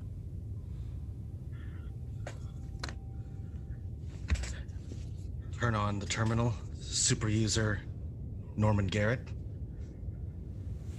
Enter code X2121-335 beta BETA super user _ Garrett. Enter. Yep. You type that in and the computer starts pumping information through from the data like storage server next to you. It starts bringing up information, and as it's kind of scrolling through the screen, you see life form unknown, bioweapon, research to follow, and then you see that there is like a 3 terabyte file on the system, and it says transferring to local storage device. Enter. Post fragment destroy file once download is complete. Okay. Enter. So you do that and you see that there is a like download bar and it is slowly working its way to 100%. Whilst you're doing this and you're waiting for this in the quiet of room 17, everyone else, you're making your way round, scoping out the rest of the corridor that curves round. You get to lab 20 on the way round, and you're kind of checking the door shut, no light in there. You continue round, and as you continue you see a set of elevators. Passing those you see lab 1. Looking in you see what appears to be a medical lab with a gurney. The door is shut, there is a gurney, you see a desk. You're back at the beginning of the corridor. Okay then. Well, gentlemen, kind of looks like it's all clear up here. Turning around, Norman isn't with you. But Mr. Graves is? Yes. Mr. Graves, seems we've lost your charge. And wanted some privacy, too. Smoking. Got it. We should probably get back to him. I am in fear for his safety. That's the reason why. Seems like You the and type I that can both. handle himself. Sorry, what was that plan? I said I believe he's fine. I mean, seems like the type of guy who can handle himself. He's armed with a clipboard and a pen, after all. You know, surely two of the best weapons you could have. I mean, he could give those creatures a stern talking to and just talk them to death. And you could definitely overdose him. I mean, you're not entirely wrong. We all got our own damn problems. Let's keep our noses to our job. Captain, Yes. is this guy above me in rank here or what?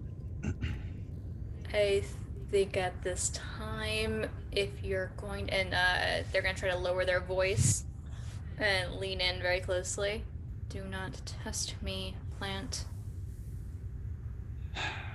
Whatever you say, oh Captain Chesspiece. Thank you.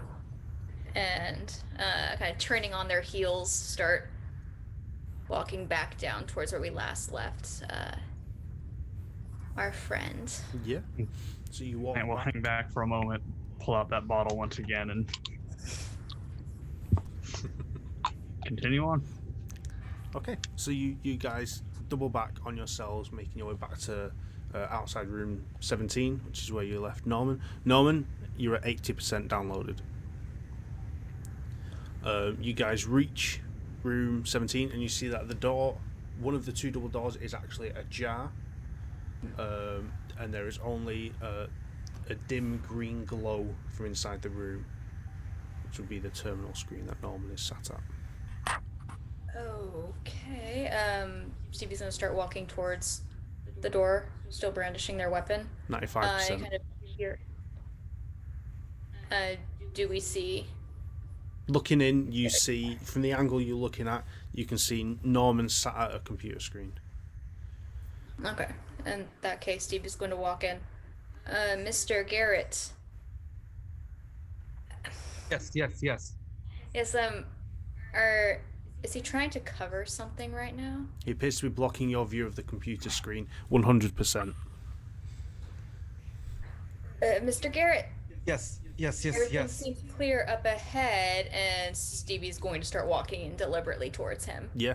So as you do that and you swing the door, kind of pull the door fully open so you can fully step in, the lights automatically re-engage, and you get a full lit room. For everyone who has stepped to this point, and including Norman, who's in the room and hadn't had a full view, looking in, you see a sparse room with a desk, a terminal, a large data server, and then the end wall of the room, which is a very long wall, is all glass. Okay. And you can see that there is something on the other side of the glass, but it is dark, and there is a small data panel on the side wall next to the glass with a switch. You also Mr. hear... Garrett, what are you doing? Sorry, I do apologise. You also hear the server next to where Norman is sat start to crackle and sizzle slightly. Mr. Garrett, what are you doing with that terminal? Gonna be rich. You're gonna be... Excuse me? Look, come here, come. And I show her exactly what's on the screen. The bioweapon, the details. We're gonna be rich. And before I do that, I've saved a bottle of whiskey in my bag. I'm gonna just pour a glass for myself and offer one to the captain. Before, do you take a a celebratory shot with me. Thank you, Mr. Garrett, but I do not drink. More for me. And I walk towards the glass. Okay. When you approach, do you go near the panel on the side at all with the switch on it? I do. You do? I do. Do you touch it at all? Yes. I am going to put my hand towards the glass. Super user Garrett, Norman, Associate Director, Medical Research, open lab doors. Okay. So, just to give you guys a better description of what happens, as Norman does that, you hear Mother over the intercom, the entire intercom of the station, not just in this localized room. So Sandra and Ed on the ship can also hear this. You hear safety locks disengaged, lighting initiated, exit doors opened, void de-restricted. And at this point, those in room 17 see that beyond the glass, you hear the doosh, doosh, doosh of what sound like spotlights being engaged. And looking through this glass, which has now kind of gone dink and shifted off the floor to slowly start to rise and open.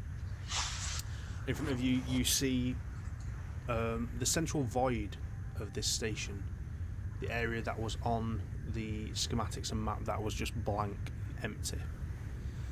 Looking inside, the spotlights start to flash on all around, and there is maybe 100 or so spotlights covering this entire central sphere that you are now attached to, stood on the side of. You see 4 kind of big pneumatic clamp arms coming out from the 2 from the top sides, 2 from the bottom, holding on to an object in the middle of this sphere. This object is metallic, large, and it appears to be in the shape of a horseshoe, but on its side, so it kind of curves like that. It is carved, and it's foreign in nature in look. The carvings on this object. It is massive. It is vast. It is probably 2 to 3 times the size of your own ship that you've arrived here on, as for comparison. And kind of standing there looking, this does look like some sort of vessel, but of an unknown origin to yourselves. And then as these spotlights are flashing, turning on, showing more and more of the detail of this thing, the glass wall of this observation room, as it reaches the top, looking out and kind of staring at this unknown vessel, you see that there is a darkened, shadowed patch on the side of it.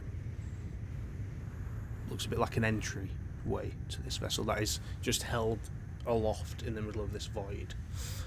As the last spotlight kind of flashes and sounds itself on, there is a quiet as you all just stand there and stare.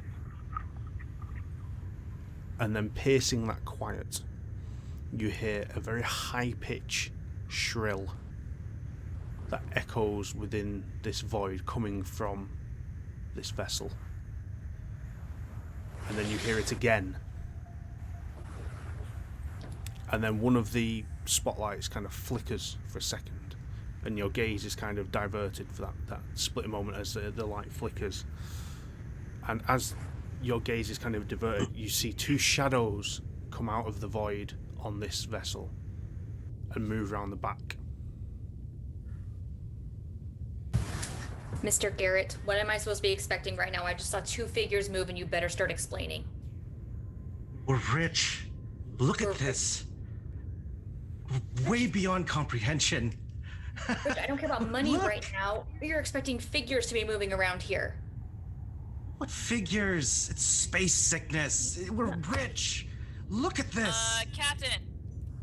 Over. Spider. Can you hear me? Yes, I can. Spider, over. Captain, why is there a safety off? What is going on over there? Spider, I can't really give you an answer to that. We've gotten to the location, but unfortunately, I'm not entirely certain what's happening right now. Do I need to get us out of here? Stand by and prepare, yes. Roger that. Copy. Thank you. Over the intercom. No. Hostile life forms detected. Emergency lockdown procedures engaged. Hostile. Breach.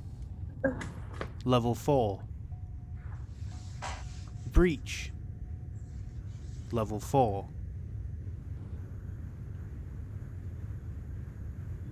We're rich. Okay. Mr. Garrett, We're what are we rich. trying to retrieve? And how do we get it now? No. They said that I would bring the files from this, but look at this. This place is amazing. Mr. Garrett, My where are the promotion is- files? I have them here. Sam, we have the only copy. I destroyed it. It's not even a way to... We're rich. Then we're getting Beyond our all asses out of comprehension. here. Captain, you got a gun? I'd like you to take point. I'm going to take 6. Whatever we're getting the fuck out of here. What are you talking about? No. I purposely did that. It's just the recording. That's all it is. You need to help me with these pictures. Recording. We're rich. No, that's what I said. The hostile life forms, the alerts, those are recordings. It's a recording. It's a What recording. kind of sick recordings are you trying to pull on us right now? No, it's error 55. It's a thing that happens when I was looking at the top secret files. I promise me it's a recording. I need you to get pictures with me. We have to do this. Pictures. Captain, did I just hear error 55? We saw an error on our display on approach. Is that the same error message that he is talking about? Over. Game Master, is that the same error that we saw in the... All you saw on your approach was it just said error. There was no code with it. Spider, the earlier error had no classification. Over. Should probably figure out if those have any correlations, Cap. Copy. Breach.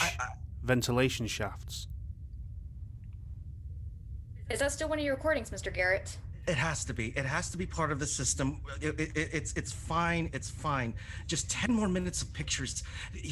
People in the community need to see this. People in the community are less important to me right now than the safety of my crew members. Do you understand me? No.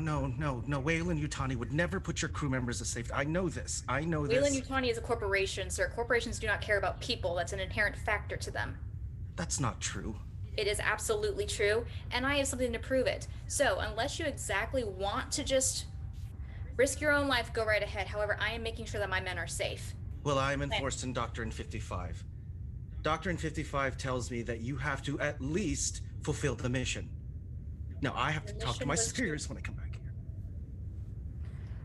The mission was to get a life form. Now tell me, where is that life form? And I point towards the vessel.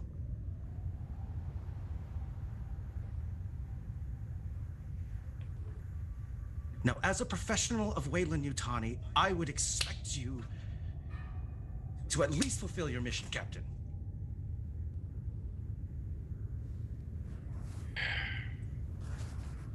Spider. I'm going to be checking further. Over. Roger that. Breach. Level 6. Mother, 100% volume turned down, please. Okay. No, please. And I hand her a camera. You're wanting me to take pictures. Your crew has authorization to take photos of the vessel. And once you locate what that life is, Sam, help them. Screw it, I'll go myself. Let's go. Let's take some pictures. We need to show the rest at the corporation evidence of what we've seen. In which case, and she's gonna hand the camera right back to him. I need both my hands for my firearm. Fine. I just need your help. Come. And I make my way towards the vessel. And plant. Quick word. Sure thing, Captain. If anything starts to go south on this, I want you to leave. And I want you to get back to Spider and to Ed. Do you understand me? Look, Captain, why don't we both just leave right now, get on the ship, leave these two here, and go? This We is what told she Will said. and Utani that shit went south real quick here and we lost. Waiting, Captain Bishop. I need to at least make an effort to fulfill this, otherwise I don't want you guys dealing with the consequences if I don't. What But please stay on consequences? top- We get fired? I lose my license, whatever. I'd rather not lose a fucking life here if we don't have to. Let's tread the line carefully on this. I am not about to ruin things for Spider and Ed. But please remain on your game. Keep your pills to yourself. Do you understand that risks are going to carry a lot more weight here? We cannot afford to make mistakes again.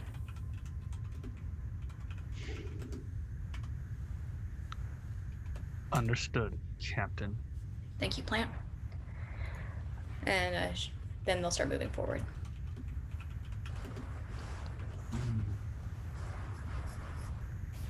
So I keep my eyes towards the back, as well as I'd like to keep my ears to the ventilation shafts as I was looking at them on the maps, and also as we walk. yeah. So heading towards this vessel. Now this thing is suspended in the center of this spherical void, but there is a thin walkway from this glass observation platform directly out towards the vessel. Well, you have the gun. After you.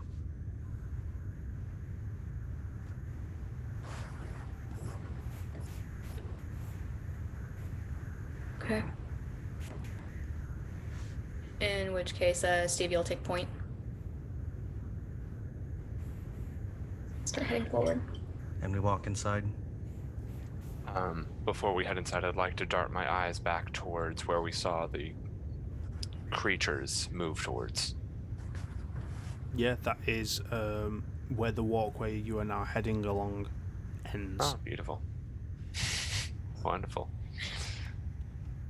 Cool. Perfect. So you start walking down this platform, making your way to this large vessel in the center. Sandra and Ed on the ship. You have been hearing the tannoys that have been going on. You've heard a couple additional tannoys since you last spoke with Stevie. You have heard a breach level 8, and you have also heard breach level 10.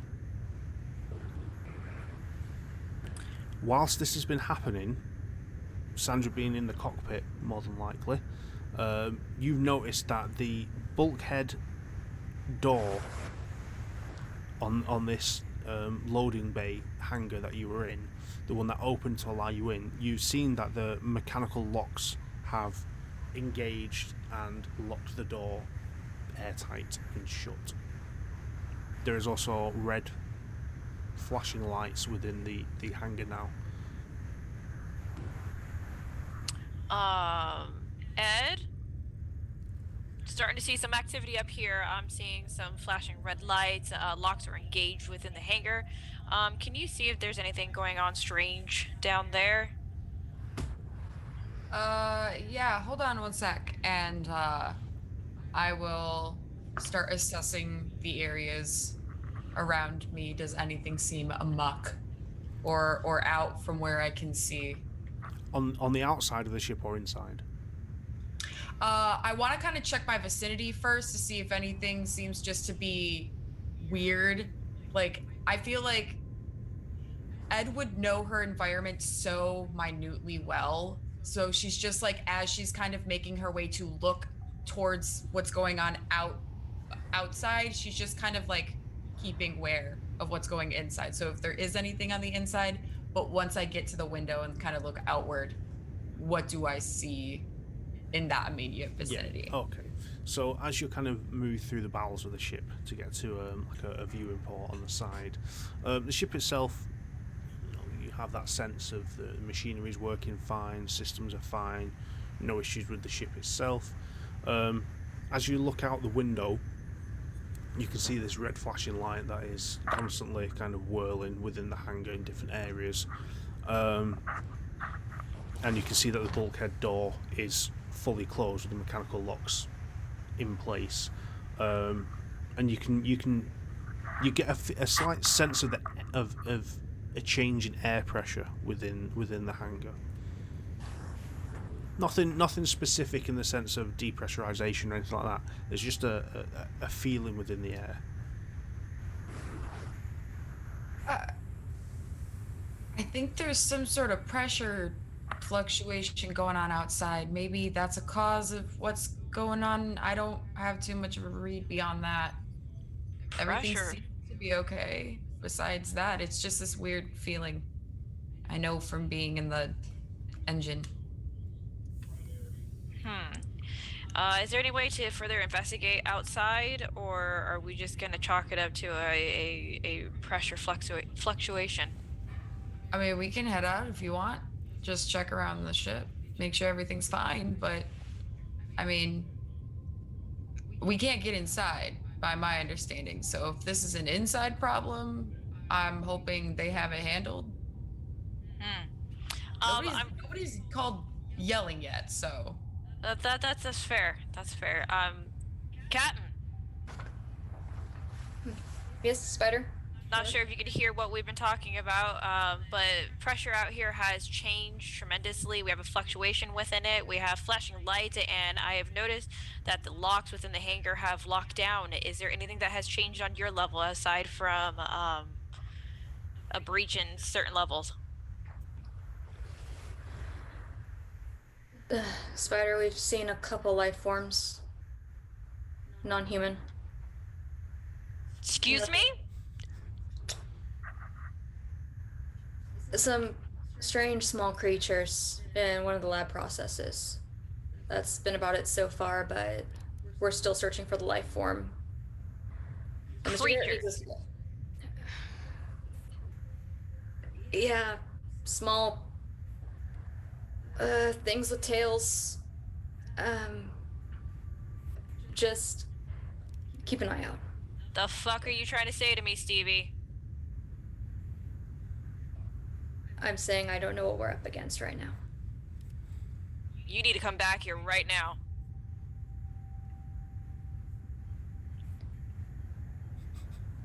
Working on it. Over. Captain, you need to abort this mission immediately. Leave whoever you need to. You guys need to get back here. Soon, Spider. Over. Hey, Spider, what do we do? We can't just wait. Do we just wait? Ed, I don't know. How much of a risk you want to take?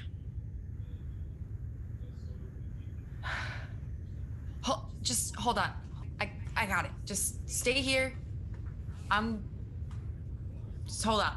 And I will go over to the panel and start to lift a door or something open so that I can get down. I want to go look around the door that seems to be locked down to see if there's a panel on the outside, something that looks like I could get it open if I needed to. Okay. So you open a hatch on the bottom of the ship, so you can crawl out. Well, you can jump down out to the bottom underneath the ship, and you make your way across the hangar to what was the entrance doorway into the station that is now closed. Looking around whilst you're in this area, you see the lights flashing. you don't really see anything else in the area. You see the main bulkhead door is closed and locked in place, and you reach the entryway into the station from this hangar. It is 2 large double doors closed. There is a small terminal to the left that you can interact with.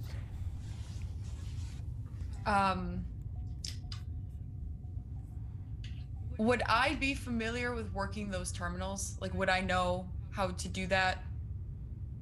Those specific ones? Because I know that there's ones for the ship that I would know, but is this something that, looking at it, I would be able to figure out? I will say yes. With it being within a hangar of a station and you working on the ship, you would interact with the types of environment that the ship would engage with itself. So yeah, you would. These terminals would be something you would have prior knowledge to accessing. Can I try to access it to see if I can get any inclination of what breached it in the first place, kind of what's going on? Yeah, and if this is something that I can bypass, like to get a door open if I needed. Make me a Comtech roll. I don't know why I didn't take Comtech. I only have 3 for wits, so I have 1 success. Okay. So, you take a moment to familiarise yourself with the software on this terminal. After a couple minutes, you manage to engage it and get access. In doing so, you start going through the diagnostics and trying to work out what's going on. You can clearly see that it's listing different breaches on different levels. You can see that it does mention hostile life forms. There is no further information given to that, whether what these life forms are, whether they're human or non-human. You do notice that it states that internal comms volume is set to 0 and gives you the option to change that. Okay. And it does state that the station is in lockdown. Okay. I will change that volume. I will put it at 50%. Okay. So you type in 50% on the volume, click enter. As you do that, the 4 of you that are currently walking across this platform towards this vessel in the center, you suddenly hear, coming through the intercom, breach level 5. Breach level 11.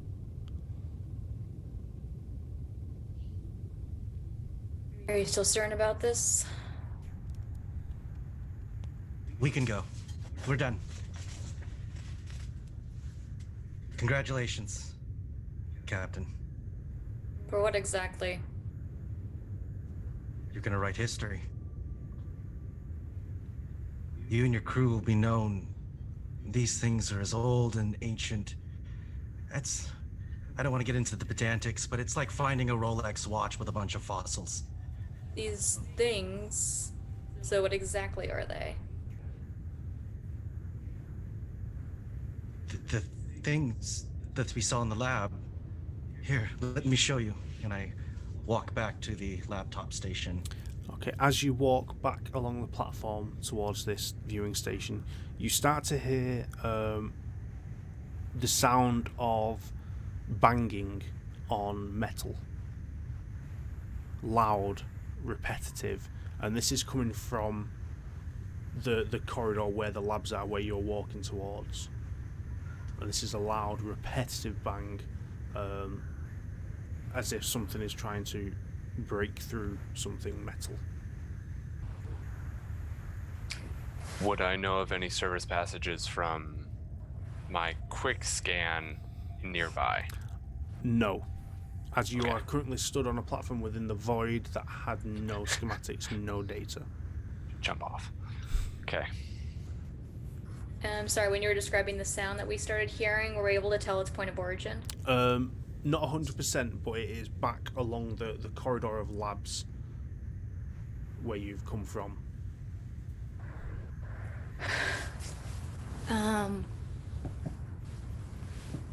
Okay. Stevie's now going to turn her gun on Mr. Garrett and say, okay, I want truth right now. At first, when I asked you, you said you knew nothing about any of these life forms, and now you're saying they're ancient. So clearly, I've been given some misinformation, and I expect to have that corrected. Associate Director, Medical Research. I was sent here to get collections of plans. They're gone. They're broken. So I needed to bring evidence of the craft. You achieved what you did. Congratulations. We would not have brought any other salvation team to do this. Or, not salvation, sorry. So we've We accomplished wouldn't have what brought we needed? any other crew. Done. Done? Done, Okay. done.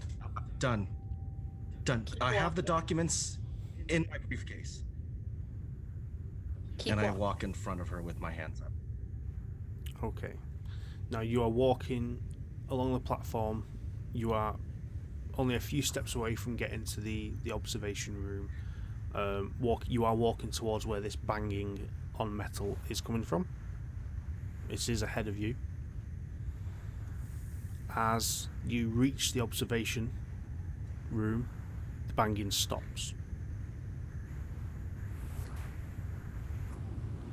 Spider. We're on our way back. Over. Roger that. We'll have the doors open and ready for you. Open arms. Over. Breach level 12.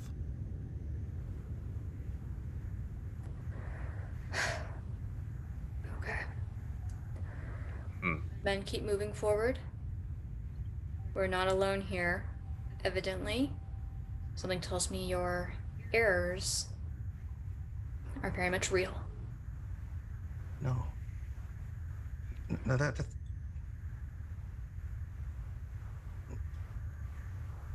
I've told you everything that I've been honest. With some persuading, obviously. Now, we are going to be moving back now to the ship, and I would like to try to use my command ability for influence. Okay.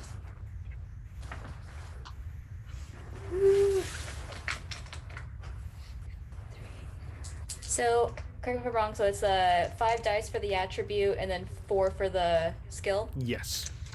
Okay. Are you trying to command Norman to do what you say? Is that what you're Yes. Yes. Norman, make a manipulation roll. And this is an opposed check. Okay, and that's including my... I include my empathy, correct? Yes. 3 successes. 7 dice and 0 successes. Congratulations. Okay. Norman, you've got to do what she says. She's Okay. imposing some intimidation here. Awesome. And with having multiple successes, does that mean I get to have a... You can perform a stunt within this. Okay. And what are the stunts available for command? You can stop panic. So when another character makes a panic roll or loses control, you can command them to stop that. You can give orders, which basically means you can, during a slow action, you can bark orders to another character. They must be able to hear you, even if via comm radio, and they get a +1 modifier to carry out the order you suggest. Or you can basically you can pull rank to command another player or NPC to do what you say. Okay. So essentially I choose one and then it kind of just stands until I need to use it? Yeah, you can either use it now or kind of save it for later, as it were. I would like to save the stop panic Okay. for later. No problem.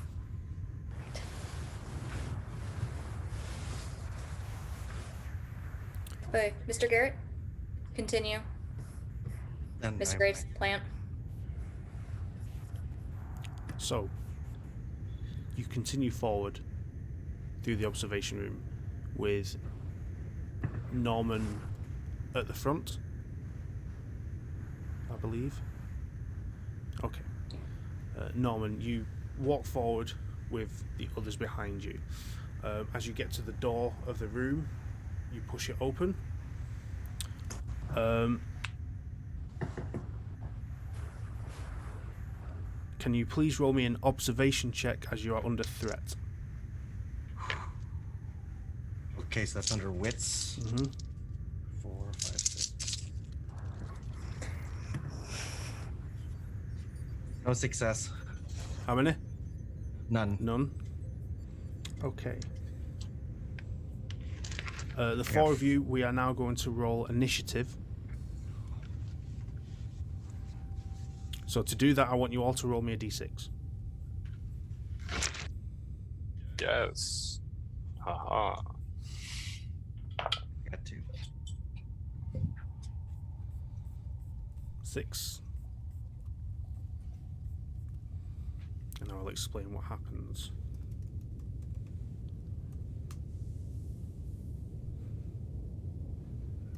Stevie 3.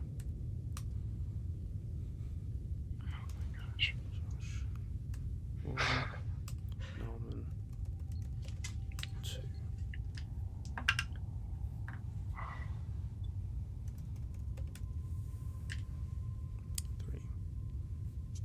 Okay. So, giving me 1 second to check this. So we Oh, know please take your time. 86.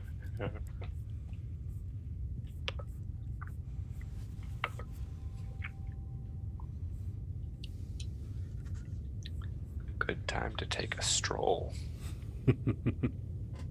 Weather's beautiful.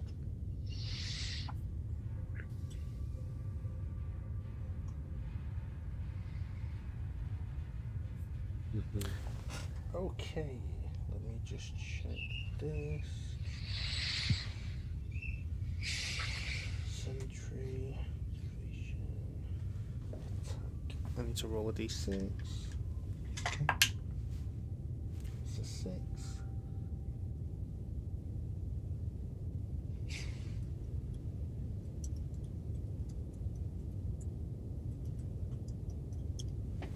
So I need to roll 10 dice. Just give me 1 second. Jesus. That 10, like 1, 0. Yeah, I just had to roll 10 dice. Oh, that's lovely. No. There's only 10 xenomorphs in here. We got Yeah. this. Come on. we go and it's just a swarm, like a flood of them. It's like, I'm going off the bridge. Let's just go take their ship. Okay, so Oh. let's just to put things in perspective here. Norman, as you step forward and push the door open, a large black figure is stood before you.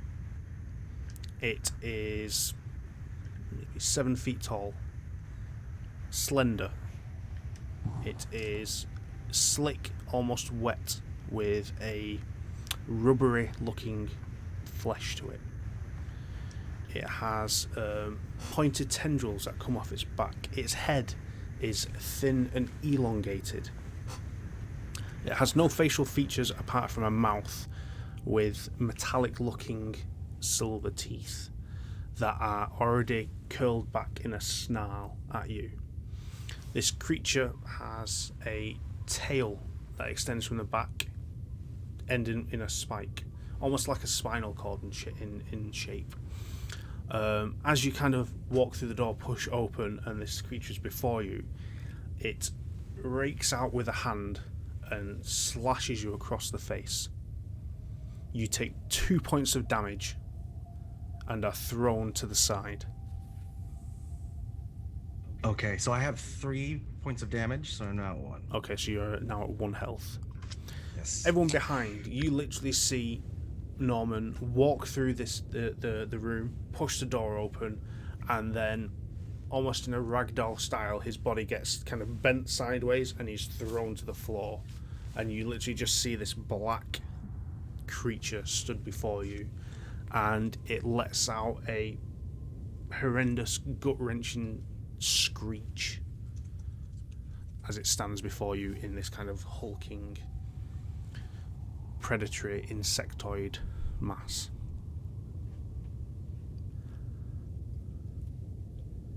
Sandra and Ed, you guys are down in the hangar. Sandra, you're sat on the ship. Ed, you're currently stood at the far end of the hangar at a terminal, trying to work out what's going on, trying to figure out a way of opening the doors. Yes. Whilst you're stood here and you're tapping away and you're trying to see if you can work out a way to bypass the lock on the door. You press a couple buttons haphazardly, not really knowing what you do, and you hear a ding, and then the door, you hear a click, as if the lock has been disengaged. As that happens, you hear a breach level 5, breach level 12, and from behind you, you hear what sounds like a metal grate slam across the floor and like scatter and skid across the floor behind you. I immediately reach for my hip, which I have. God, where'd my sheet go so I can be cool?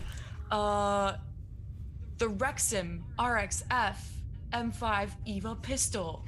So I take out my pistol and I like kind of panic, turn, and just like point and look at what it could be before I shoot. Okay. So you spin round with your gun, kind of shaking in your hand, as it were, as you point at this, the sound behind you. You look round and all you see is what looks like a ventilation grate on the floor, kind of knocked to one side, and the entrance to a ventilation shaft empty. I do not even fucking risk it. I am going to run back to the ship as fast as I can. Ed, talk to me. What's going on? Over. Okay, I think I got the door open. Doors open. We have a breach on the level, and there's hostile things running around. I'm running back, and I start running back at that point. You hear crates to the fall ship. over to the right of you as you run. I keep running. I don't even. She doesn't even look. She doesn't even want to look.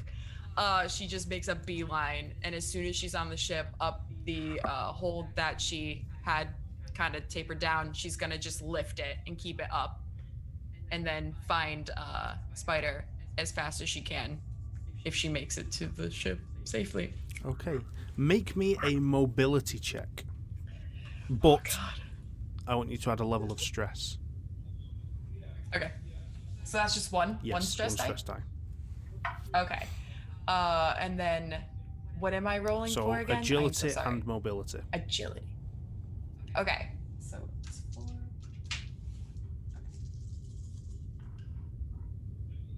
I got 2 successes. 2 successes. Okay. And one of them was on my stress die. Does that That's mean fine. anything? That's still classed as a success. Okay. Cool. So what we'll say is you just focus on getting back to that ship. You are stressed, but you're just like charging. You run back to the ship, jump back up the hatch, lock it tight, and make your way to the cockpit to Sandra. Back upstairs. I want Joshua, Stevie, and Samson. You all take a point of stress to start with. You all see what has just happened. You all see the creature before you. I want you all to make a panic roll. All 3 of you. Okay. So, I have the feature overkill, Yes. which instead, or do I automatically succeed on the stress roll, or is it just I start shooting? Let me just check that for you. Sorry.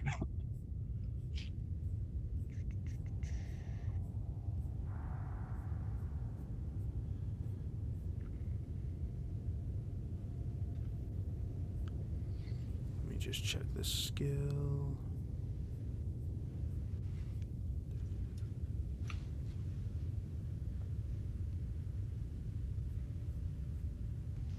So overkill, you don't run and hide when going gets tough instead of panicking. The fist won't die.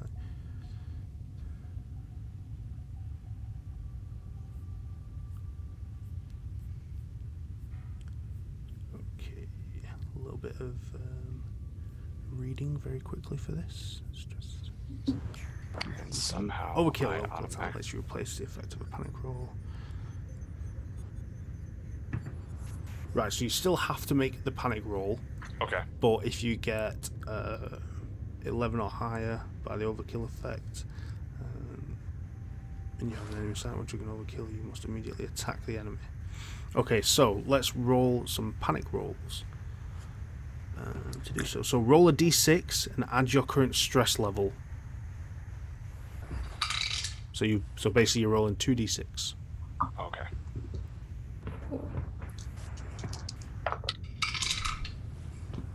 So because I had a point of stress from before, I'm rolling 3, correct? Yes.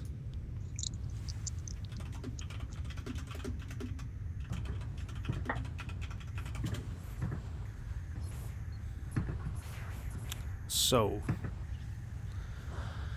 let me consult my chart here. What did we all get? Start with Stevie.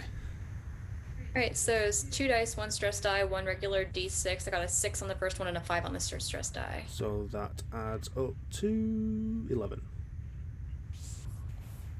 That was quick maths. Yes, 11. So, what you immediately do is seek cover. You must use your next turn to move away from danger and find a safe spot if possible. You're allowed to make a retreat roll if you have an enemy engaged. You do not.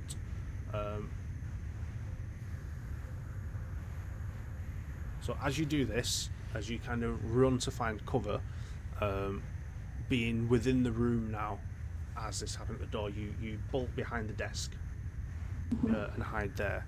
In doing so, you drop your stress level by 1. Samson and Joshua, you increase your stress level by 1. As you see her hide and kind of cower. Okay. Joshua, what was your stress level? Your panic roll, should I say? 12 total. 12. You scream your lungs out for 1 round. Losing your That next sounds about slow right. action, your stress level is decreased by 1, but every friendly character who hears your scream must immediately make a panic roll. So, before we do that quickly, Samson, what was your panic roll original? Oh, well, I had a 3, 3. and I had a nat 1 on my stress die. Okay, so you need to make me 2 more panic rolls.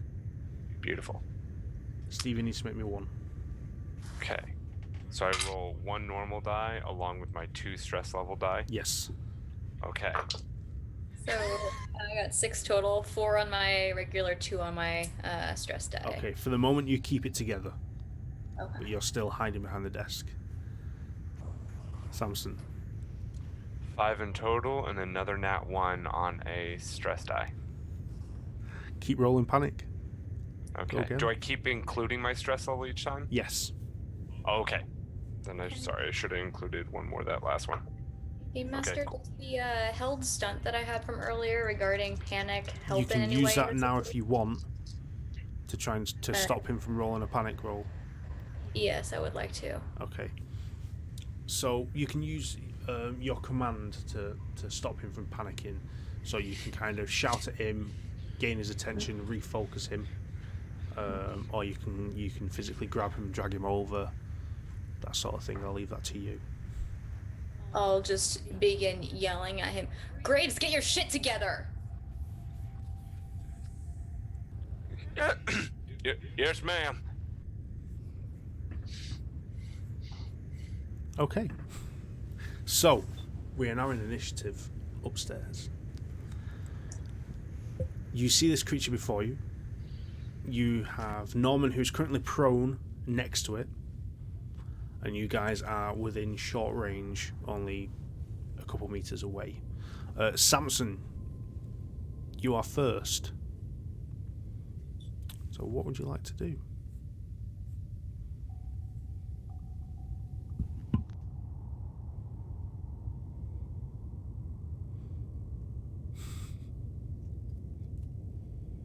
It's still in front of me, and I've finally kind of gained a hold of myself again. Yes. Do I remember that I have that little doohickey in my attachment on my gun?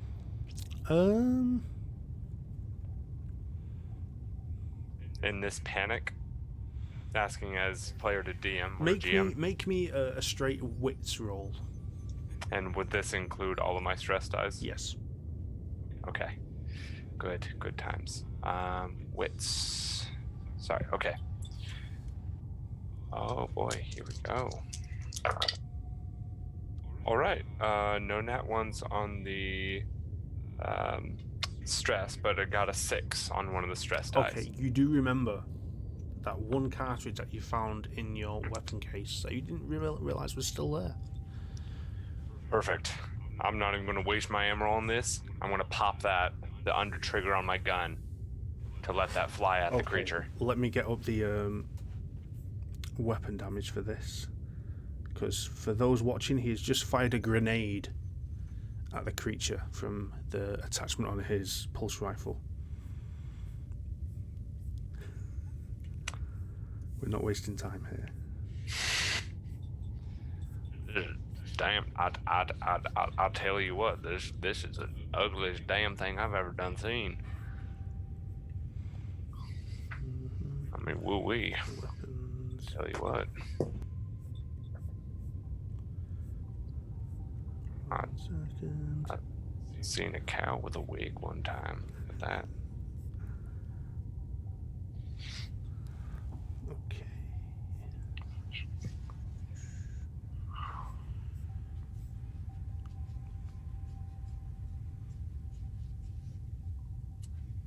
Okay, so roll me a ranged combat, and you get a +1 bonus. And this then includes still my stress dice. Yes, so this will be agility plus range, including stress die and an additional die as a +1 bonus. Oh, okay, gotcha. Other dice. Okay. No nat ones on the stress dice, and I have 5 successes. Okay, so that is a success. Wow. Okay. So you guys witness Samson kind of in a state of panic get shouted at by Stevie. Kind of he refocuses himself, aims his pulse rifle, and without even looking at the trigger, looks to the side, taps the button, cocks it, and then bang.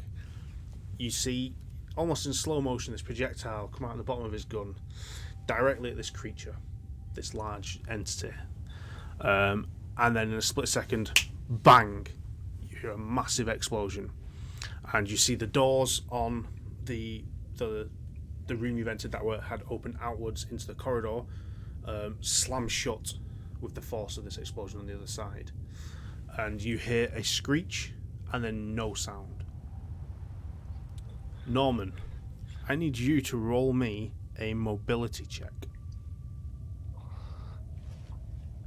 You also have a level of stress, just to add to that.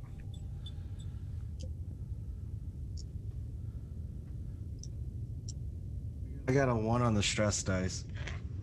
Did you get any successes? No, I got no success. No successes. Okay, firstly, roll me a panic roll. Okay. What is that? Just one? That'll be 1d6 plus any stress dice. So you've got 1 stress dice, so roll 2d6. I've got 2 stress dice. Or 1, sorry. Yeah, 1, 2d6. Got it. Okay. Success on the stress dice.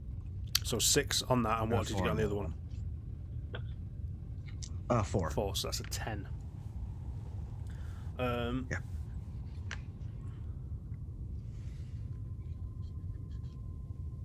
So increase your stress level by 1, and you are currently frozen in fear on the floor. Okay. But you were in the vicinity of this blast from the grenade launcher. So you have taken damage. Only having 1 point of health as it is, you are now classed as broken. So I need you to roll me 2d6 Class 1 as a tens dice, so it'll be Yeah. 10 to 60, and 1 as a single digits, and let me know what you get. This is a D66 roll on the critical injuries table. Okay, so 12. 12.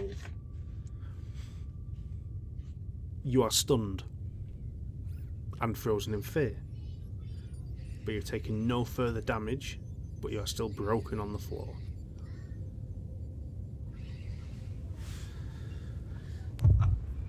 Holy shit. Look, Okay. moving on in this round of combat, Stevie. Okay. Having just seen that very large blast, the screech, and then nothing, Stevie wants to poke their head out from behind the table they were hidden behind and try to get a visual. Yeah, so you poke your head from behind the table and you see the two doors have slammed shut. There were two thin slithers of glass in each door to view through. They have both been blasted through, and they are now just two empty cutouts in the door. Okay, but there's no type of body left behind by the creature? Do you want to move over to the door to look through? Because from just peeking out from behind the table, you can't see through. That's fair. In which case, yes, they'll start moving forward with their firearm at the ready. So you kind of, with your weapon, you move closer towards the doors. Taking a second to peer through, you see the shattered remains of this creature on the floor, slowly dissolving the ground underneath it. You see Norman lay on the floor to the left, unmoving.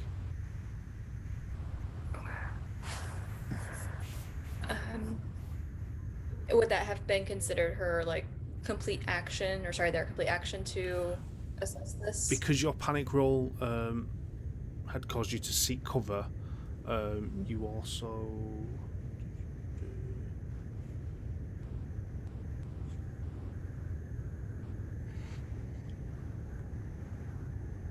I will say for this instance, you can class that as your slow action to move forward and then investigate. You still have a fast action as well. Okay. They're gonna use their fast action to issue another command towards Plant. Plant, check on Garrett. Looks like we took care of the big one out here. And that'll be it. Okay. At that moment, looking out and surveying this creature as being obliterated, as it were, you're out of initiative upstairs. You can now freely start to move around and do what you need to do. Sandra and Ed. Ed, I think we're gonna need to get down to the crew and get them out of there. There's no sense in staying here right now. Yeah, we're sitting ducks. Yeah. Let's reconvene at the doors. I think I might have an idea of what we should do. Okay, perfect. Hold on. I have to change, and I'm gonna run and throw my suit on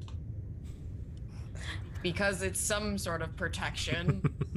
Okay. I don't know what's going on. It will take you a minute or two to get into your compression suit, which is, for all better words, a space suit, but it does have a level of armor to it.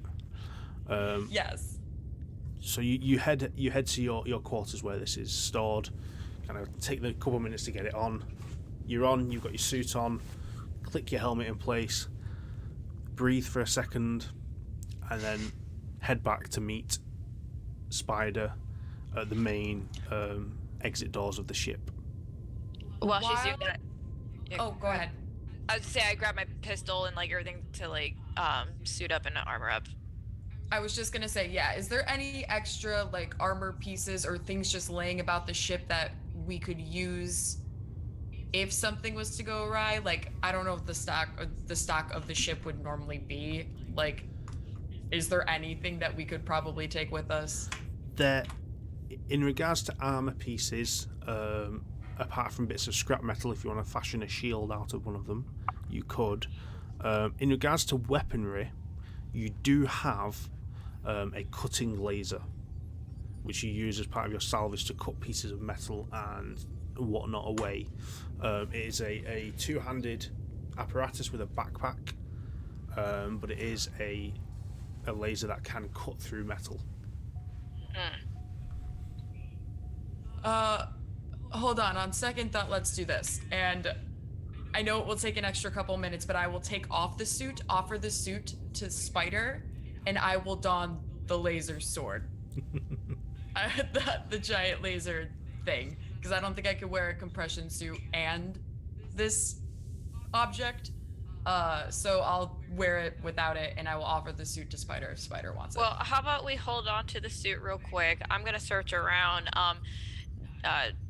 GM, do I find any sort of keys that like maybe we can find almost an armored car that comes with our ship so I can drive down to the crew? Now, your ship does not have an armoured vehicle. As it is a salvage vessel, it's not kind of equipped for these sorts of scenarios. The closest thing you have is an uncovered buggy, almost like a moon rover style vehicle for transversing over rough terrain. You do have one of those on the back that does have a trailer attachment. Again, being a salvage crew, this is what you tend to use it for. So you do have a light vehicle as it was, and you can easily grab the keys and get that, and then you can drop down the back hatch platform and drive it off the ship if you want to. Yeah, I'm definitely gonna do that. Ed, why don't you keep on holding onto your suit? It's probably better that I'm not weighed down either, so I can drive this thing. Perfect. I'll just bring it, and I'll just like throw it on the back of the vehicle and walk behind it. I'll walk behind it. I imagine it's one person, or how is it like a bigger seats. Vehicle? It's got two side-by-side seats. Yeah, screw it, I'll sit in it. Okay. And then there's a trailer in the back that we can potentially put the crew on. Am I correct? Yes. Awesome. Okay. Yeah, I throw the suit in the trailer then. Perfect. So All right. you throw the suit into the trailer. You both jump into the seats of the vehicle, and you go to press the button to lower that bottom kind of ramp on the back of the ship. As you are literally a millimeter away, you suddenly hear crawling on the outside of the ship on the top. Something is moving around on the top of the ship, and you can hear a thudding sound and a hiss. Spider, what the fuck do we do? This was already a bad idea. Shit. I'm gonna back the car up enough, and I'm gonna wait. I'm gonna wait to see if it comes up to us. Okay. I turn on the laser cutter. Now, the laser cutter is literally almost like a gun that fires a laser. Mm-hmm. So if you I don't know if I have to turn it on to use it, but you can turn the unit on so it's ready to engage and start kind of shooting lasers out. Okay. You can prep it definitely. Cool. Okay. So you back the vehicle up, and you hear this movement on the outside of the ship, and scurrying, and thudding, and it's moving around on the top, around the side, looking. From the sounds of it, it's hitting and kind of testing the thickness of the hull of your ship.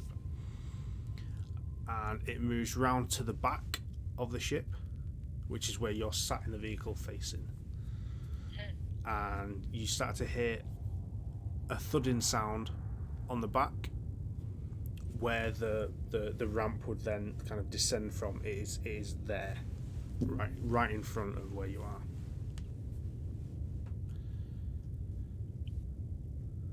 I really want to nope out of this situation. I know. I want to do the same thing. Okay, so I'm correct. The hatch, is it open or closed? It's currently closed. You were about to open it. Okay, did I not. just want to make sure, because then I would be like, hey, let's close the button. Shit. What? Spider, what do we do?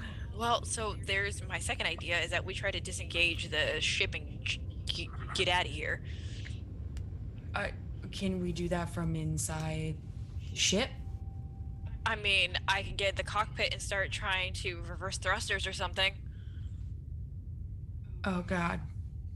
Well, I don't want to damage the ship because I can't fix it that fast. I can't Fuck fix it the fast ship enough. right now. We need to get the hell out of here. No, that's what I'm saying. If we fuck up the ship, then we can't get out of here. Captain.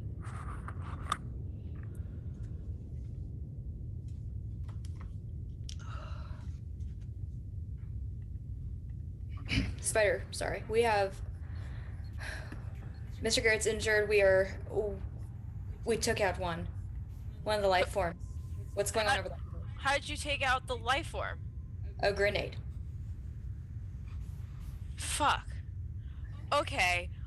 We have one more up here, I think. There's a lot of tapping and a lot of scratching. It's really scary out here. I'm not gonna lie. Spider. And I don't know what to do. Spider, you can do this. Just stay calm. I know you. You can handle this. Do you guys have the laser up there? Over.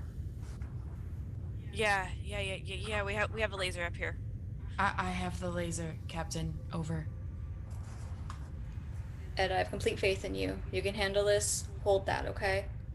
We're on our way back. Be safe. Over.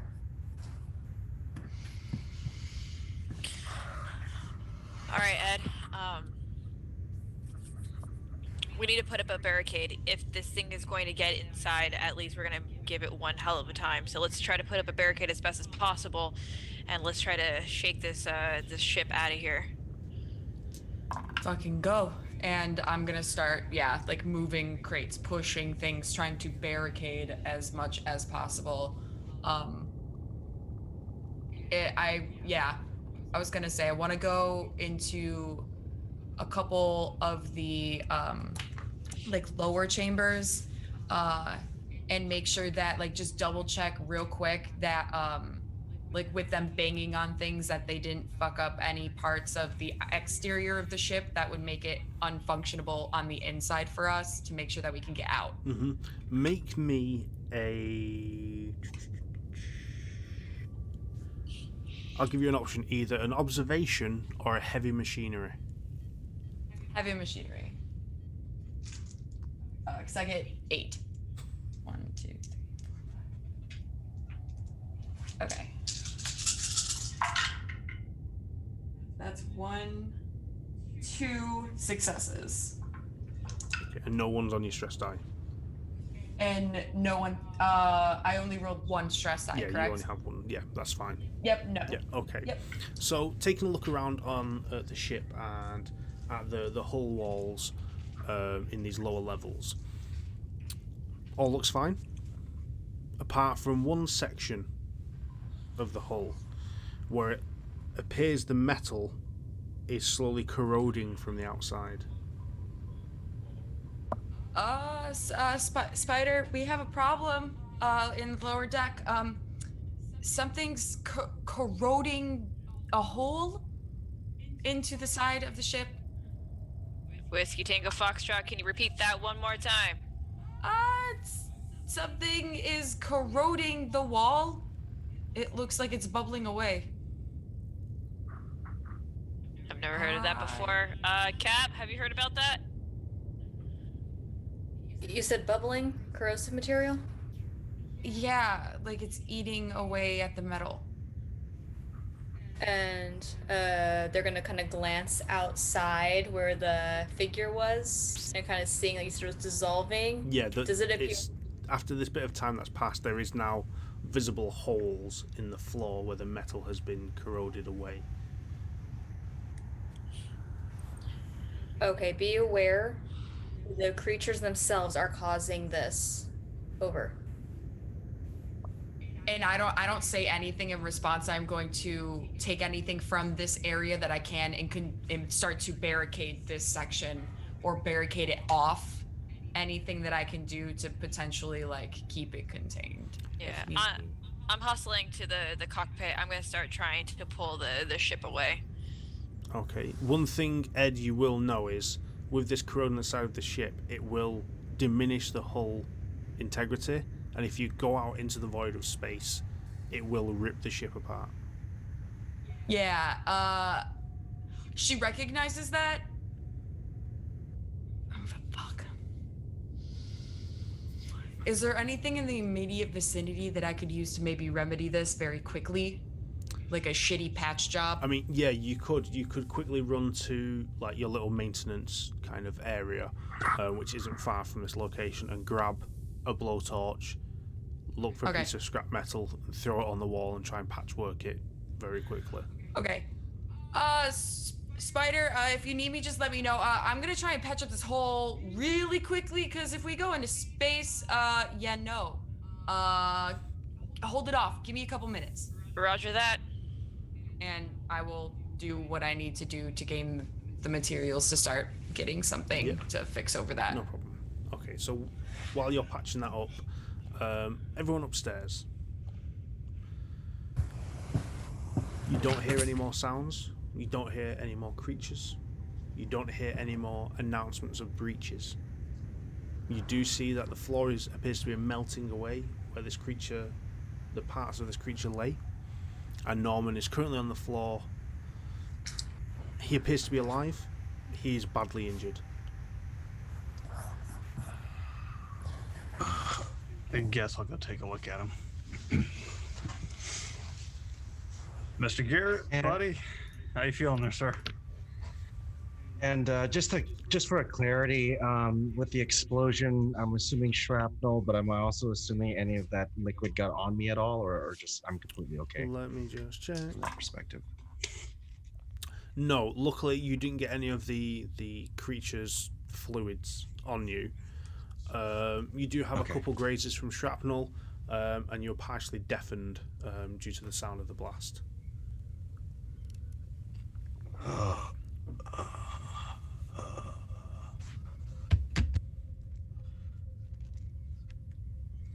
Really? Right now, I'm going to take the cigarette out of his mouth, and just flick it away.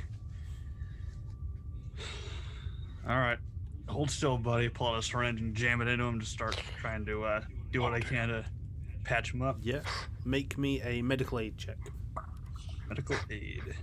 Okay. So that's 7, 8. And is this considered a critical injury? He has sustained a critical injury, yes. Okay, so that's gonna be It was on his 11 stomach. plus my stress die, so 13 dice.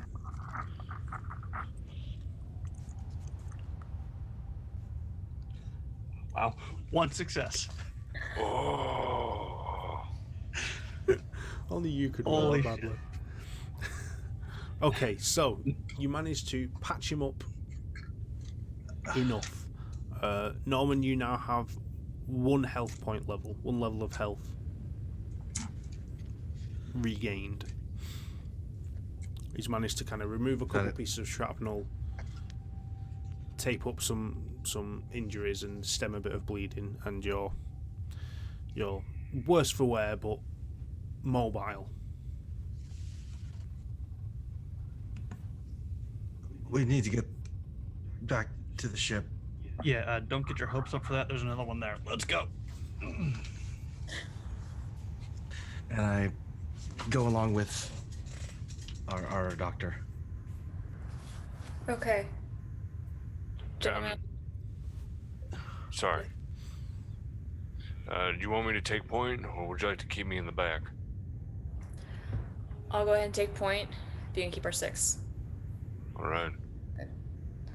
Are you a good plant? Yeah, I'll help limp Mr. Norman back to the ship here. Okay. We're going to need to move as quickly as we can, but please try to have some semblance of stealthiness, if you will.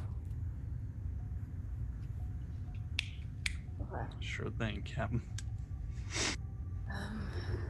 We are going to need to get to the elevator from where I believe we're on the opposite side from where the elevator was.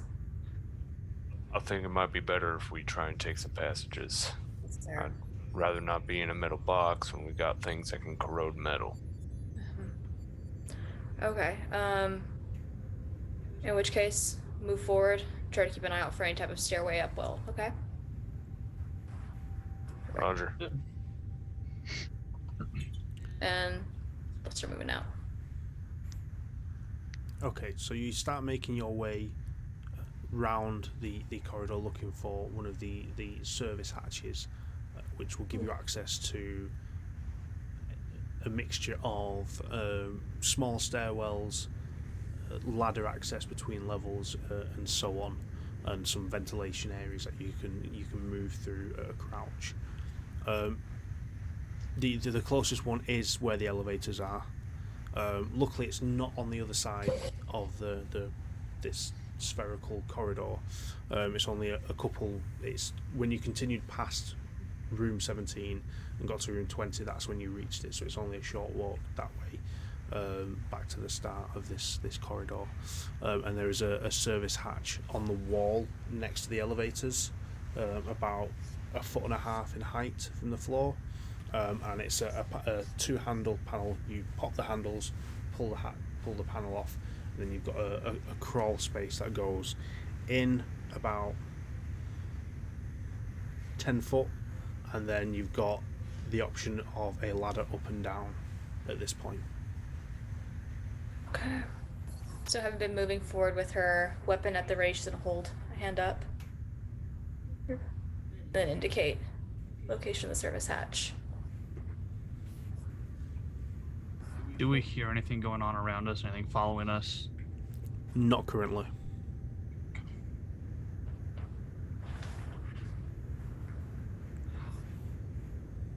Steve will go ahead and try to open the service hatch. Yep. So it's relatively simple enough. It's made to be easy opened in an emergency. It's just two handles that lift up and down, and then you pull. You give it a good tug, and you take the hatch covering off and pop it to the side, opening up the entryway for you to make your crawl in. Okay. Okay, Mr. Garrett, are you feeling well enough to be crawling momentarily? I can. I think I can. Okay. I'm gonna need you to move forward with that.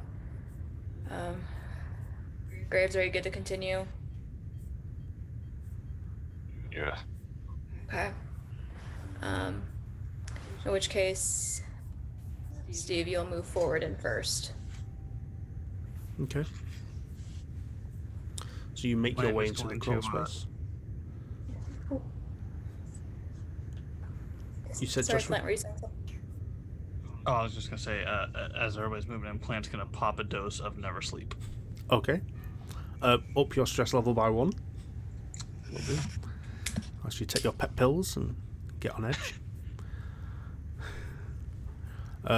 So you enter this crawl space, making your travel the 10 foot towards the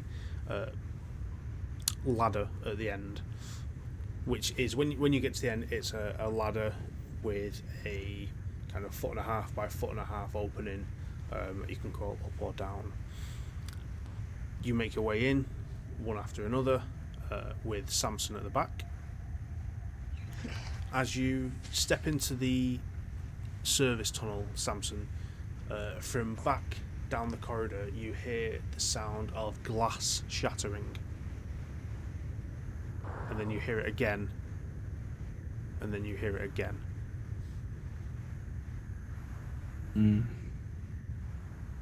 Is there any way I'm able to reseal the hatch behind us?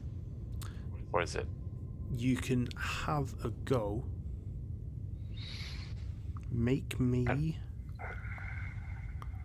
a survival check. Yes. Yes, I will do that. Survival. Sorry, there we go. Oh, good. I've got nothing in that. So, that's going to be 3 on 3. That's 1 success on my normal die and 1 on my stress die. Okay, roll me a panic roll. So that's Good, 1 normal, good. d6, and your stress die. Okay, cool. That's another nat 1 on my stress die. What was the total altogether? Oh, sorry. 5, 6, 11. 11. Okay.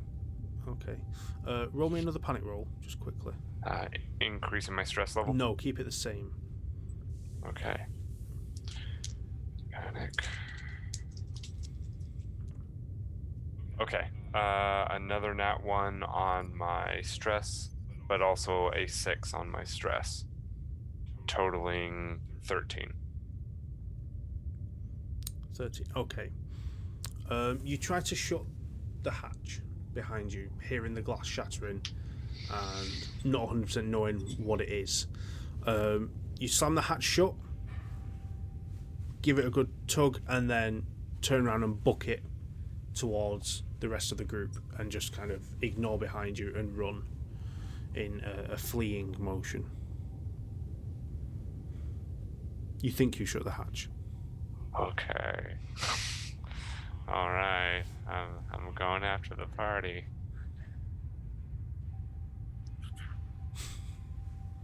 So, the 4 of you are in this service hatch, and you are at the end where the ladder is. 4 of you together, ready to go down. Who's going down the ladder first? Second, third, and fourth. Stevie will continue running point.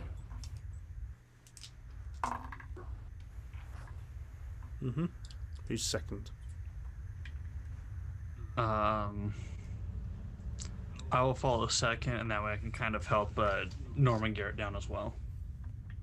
Just kind of help keep a stabilizing hand on him as he climbs down. And then last being Samson? Mm-hmm. Okay.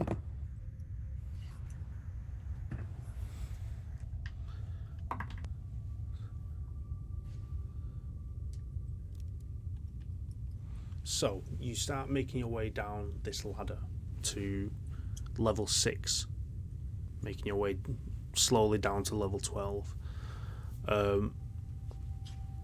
You get about halfway down, you've got maybe another 10 feet to traverse on this ladder.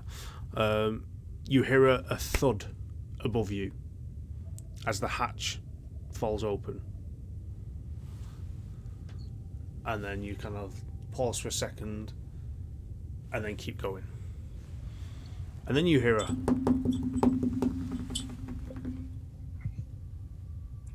How wide is this, like, cylinder-like area again? 1.5 feet. Beautiful.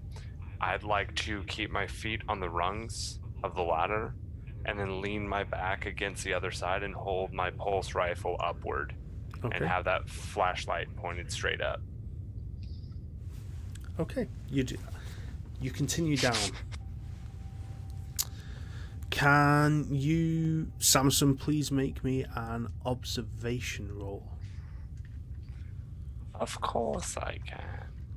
Well, I will do a roll as well.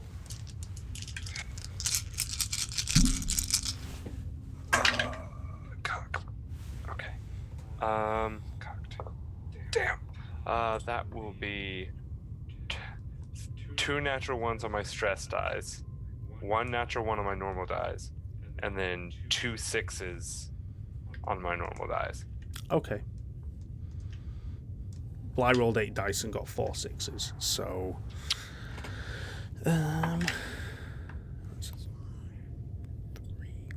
So you're stood there, well, you're leaning back, looking up with your rifle and your thingy, And I imagine you're kind of leaning on the back wall while stepping down the ladder, moving down with everyone. You're focused. You're paying attention to that the service tunnel you've come down from, and you see two little prongs just creep over the edge, and then your foot slips, and you lose balance. And then as you kind of shake it off and look up, you just see this thing just falling towards you,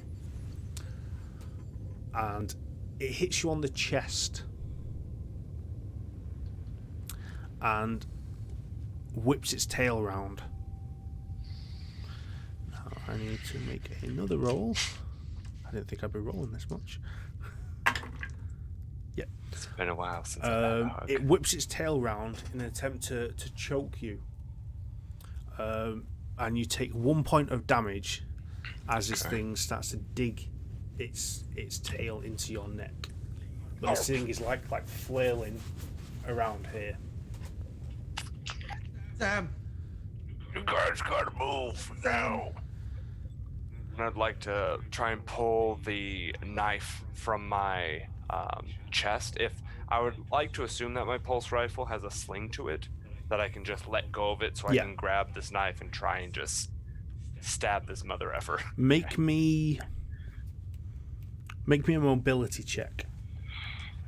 But there will be a disadvantage to this, so there will be a -1 modifier, so 1 less dice. Right, it's once again 3v3.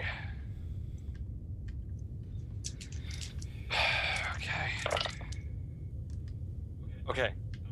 No failures, 3 successes. 3 successes. Ooh. So first off, you manage to pull your knife out, and because of the 3 successes on this, I will say it'll give you a free action to engage this creature if you wish. I would love to engage this creature. So roll me a close combat. Beautiful.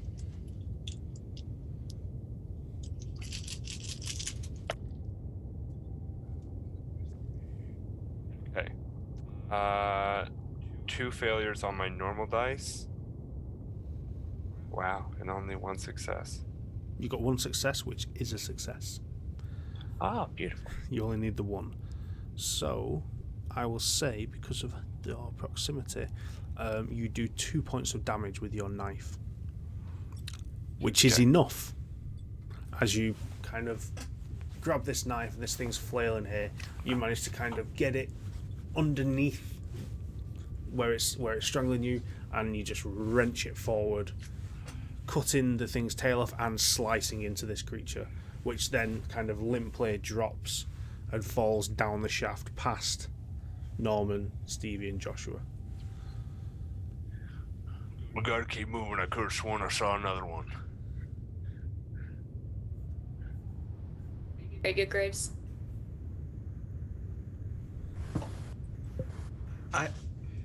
Did any of the when he cut it with a knife, since I was directly below him, did any of it get on any of us? Do we see it react with the metal? Make me a observation.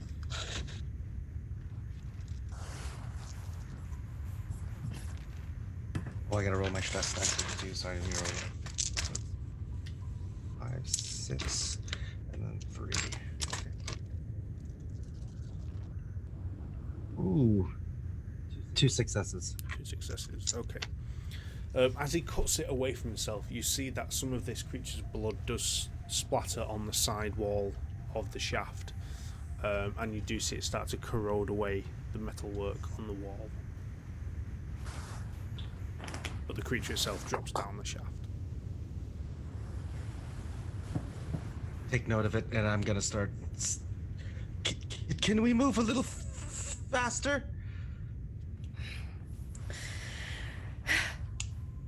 Note taken, sir. Thank you. And she'll start moving. Okay. So you all continue down this access shaft, making your way to the level below. Sandra and Ed on board the ship. Ed, you've managed to, in a very short space of time, make a patchwork job over the corroding surface of the hull. You think it's good enough to hold. You know, you're experienced at welding, but under these circumstances it's not ideal, but you think it's good enough to hold. But the question is, what do you two do now? You can still hear this creature kind of scurrying, clambering around on the outside of the ship.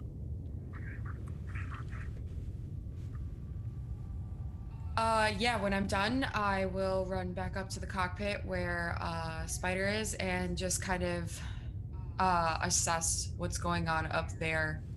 I got the hole pretty much patched up. It's okay. We need to figure out how to get out of here really fucking fast, Spider. What do we do? What do you got in that brain?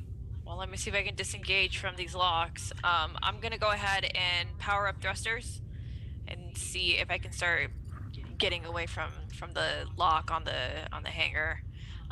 Also, just out of curiosity, the creature you said is on the back side. Is that close to where the engine output would be, perchance? No, it's actually between that. So you've got the back of the ship where the ramp drops and the engines are on the sides at the back. Alright, well, I would still Nice try. fire up the engines anyways. I'm gonna try to get out of here. Okay, so you fire up the engines on the ship, and the ship, you know, slowly starts to levitate in place, as it were. But you are still within this airlock hangar, which is, for all intents and purposes, sealed shut at the moment. Mm-hmm. So you're kind of floating in place within an aircraft hangar. And there's no way for us to override any sort of systems. I'm gonna talk to oh, mother. Hello. I need you to unlock these doors so we can get out of here. What sort of protocol do you have? Automatic override has been disengaged. Manual override required to unlock lockdown. Manual override located level 1 command deck. Manual override level 1. Captain, is Norman still alive over there?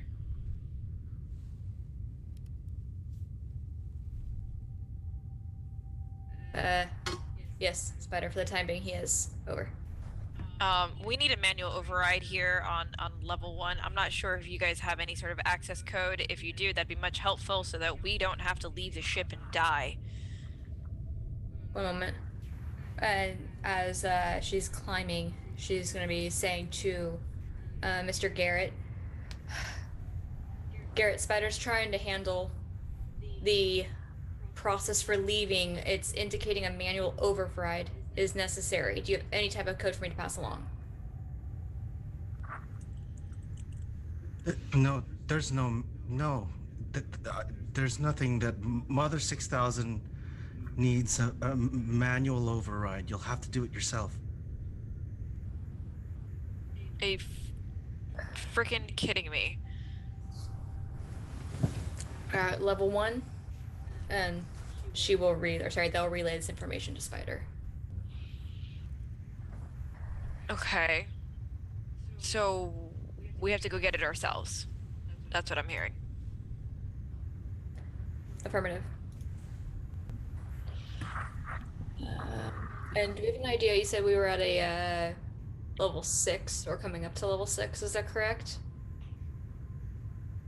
Okay. So we're on level 12. Hypothetically, oh, go ahead. No, go ahead, Ed. You just answered my question. I was like, hypothetically, could I cut shit with this laser? The laser is used to cut through metal objects, yes.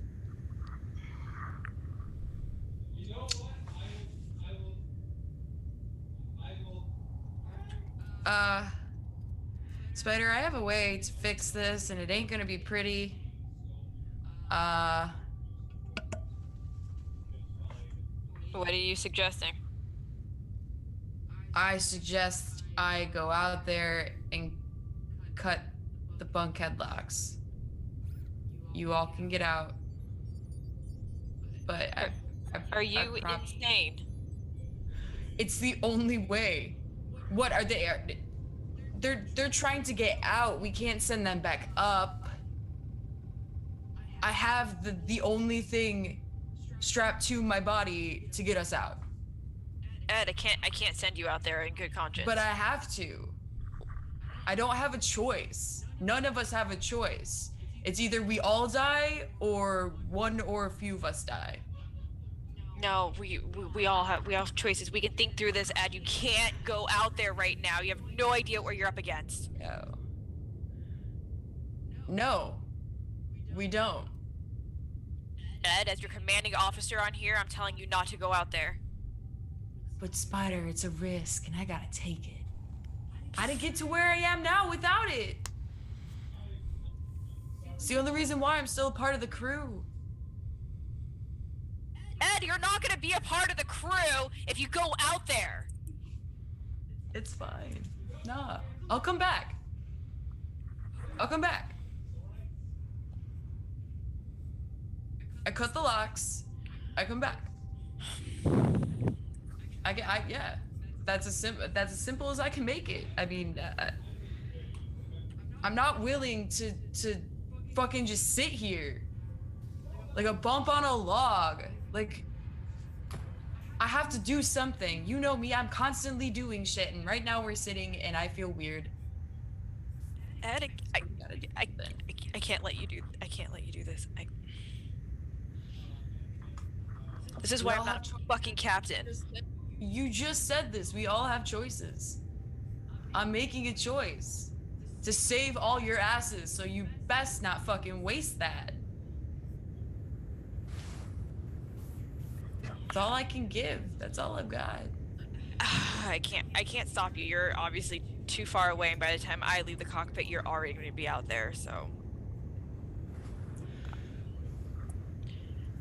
All right. Maybe it'll be divine destiny, and they will come in at the last minute and save my ass. Who knows? But I have to take the risk. I have to. You know I'm risk adverse, so do what you need to do, Ed. I'll do my best to cover your ass, like always.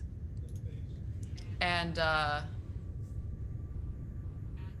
when she says that, I will take the pistol from my hip and hand it to her. At least you have double the chances. Well, I've got this thing. And I like hit the button to like power it up and make myself look real cool for a minute. You get a nice like It'll be neon fine. blue glow. Yeah. It'll be fine. Spider, I'll come back. It's fine. I'll be fine. It's the only way we're getting out. Just be smart. I always am. And I will head to the hatch. Or, hold on. Is there an alternate way to get out of the ship that is less in quantity? Like, I don't want to put down the whole Yes. giant back hatch to let the thing in. Yeah, there's the big back platform ramp, but there is the little service hatch on the bottom that you went out previously. Okay. You could go back out Yeah, and kind I'll of go crawl with that under one. the ship and use that as your method. Okay, I would like to do that. Okay. Approximately, do I know the distance from where we are in the ship to where the headlocks are that I have to cut? It is a short sprint away. Okay. Oh yeah. We're fine. Yeah, I'll make my way to the service hatch, kind of open it. I'm trying to be as quiet as physically possible. And look around. I want to like get out quietly and look around first before I do anything else. Okay, make me a mobility roll.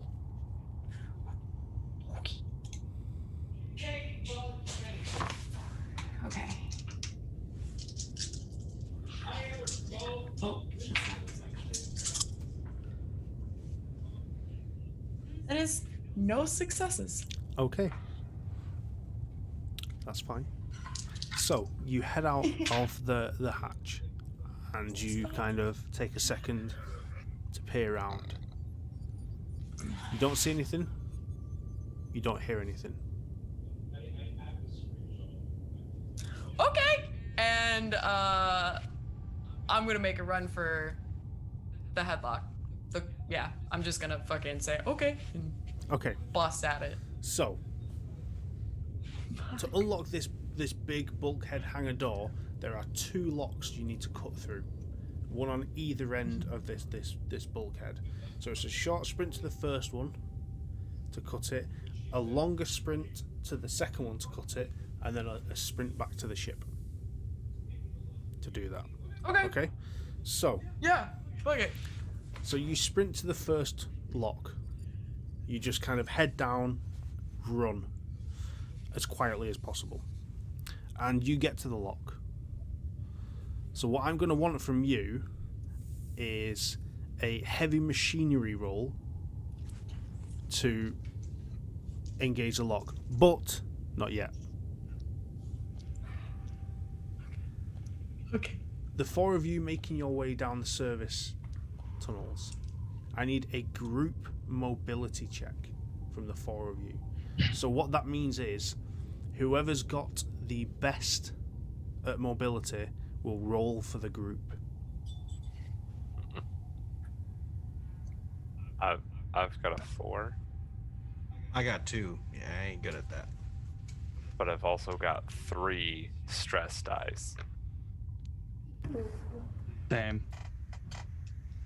Oh, same for you guys, both 4 with 3.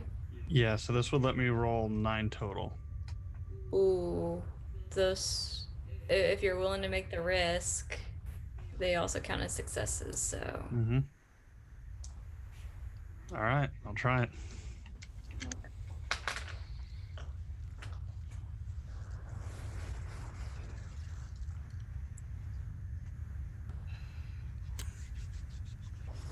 I saw a sigh.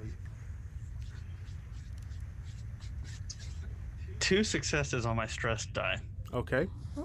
and 1 fail on my stress die. Okay. Firstly, make me a panic roll. I don't want to. No.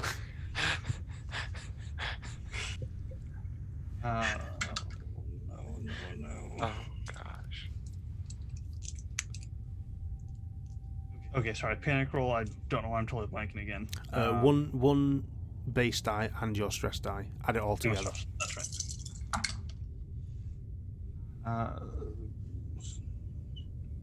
9. 9. One of them was also a nat 1 on the stress die. That's fine. What items have you got on you at the minute? For my gear, I've got my surgical kit, 8 doses of Never Sleep, and $400. Okay. So here's what happens. You guys are transversing these service tunnels and stairwells and ladders to try and make it from now the 6th floor down to the 12th to get to the hangar. You're crawling, you're making your way down, you're trying to be as stealthy but as speedy as possible. You're making your way down, and Joshua is he's not taking the lead as that is Stevie's role, but he's trying to help navigate the way. You get to the 10th floor and you come to the base of the ladder, and you've got a left and a right turn. You think the right turn is the way to go. You head that way, and then there's the other service shaft and ladder and down. But Joshua's sure when he saw that map it was left. and his conviction in that knowledge is what leads you to turn left. So you head left. In all this commotion, Joshua, your surgical kit's gone. You don't. It's gone. You dropped it somewhere. But you guys head left, and after crawling down this little service shaft, you get to a hatch. Thinking, well, you must open this hatch, and then there's the next set of ladders. You open the hatch, and you are now on a corridor on level 11.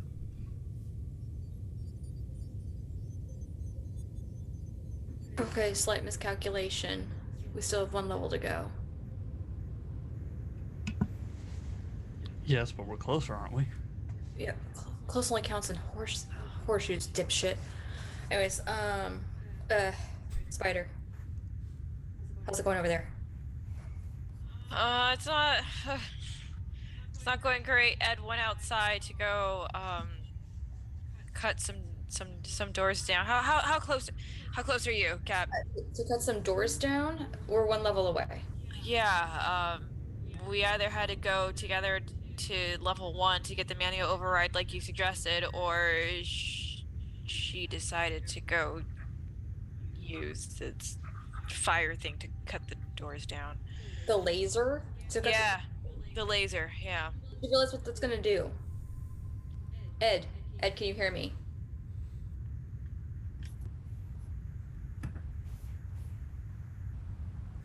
Seems to be something wrong with her comms.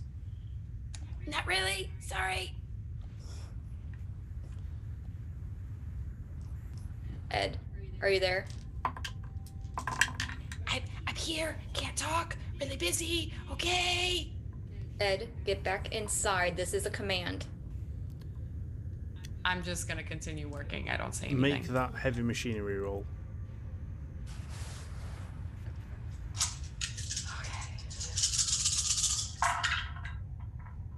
Okay. I got 2 successes, and my stress die is not a 1. Okay. You focus, and using this laser cutter that you've got, you slowly kind of work your way through, and you manage to cut through the lock on this side of the bulkhead door. Now you have to get to the other one. I don't even, I think she's running on pure adrenaline right now, so I think she would probably make the tiniest bit look around just to assess just the immediate direction she would need to go in, and then run. Okay. It's almost like second nature. Okay. So you just book it and run as fast as you can to this other lock. You sprint, a couple moments pass, and you get there. You manage to get there unimpeded. You can now make me a heavy machinery roll to start cutting this second lock. Whilst you do that, Sandra, you hear the crawling on the outside of the ship. You hear a thud thud and then silence.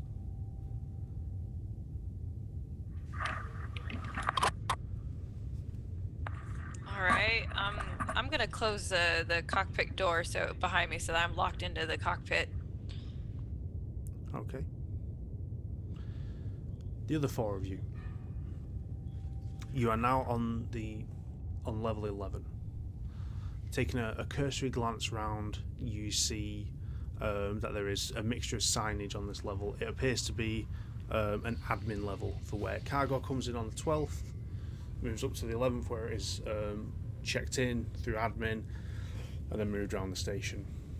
Whilst you're here, you do see a sign for service access that just is down the corridor to your right. As you've exited, it's that way. Okay. We may have another path down. Just 1 more level. And Stevie will have her firearm at the ready and begin walking down the hallway. Yeah. So the 4 of you make your way to where this sign indicates the service access is. It's only a short walk away. You get there and it is a set of double doors, slightly ajar already. Looking through, you see there is a stairwell leading down.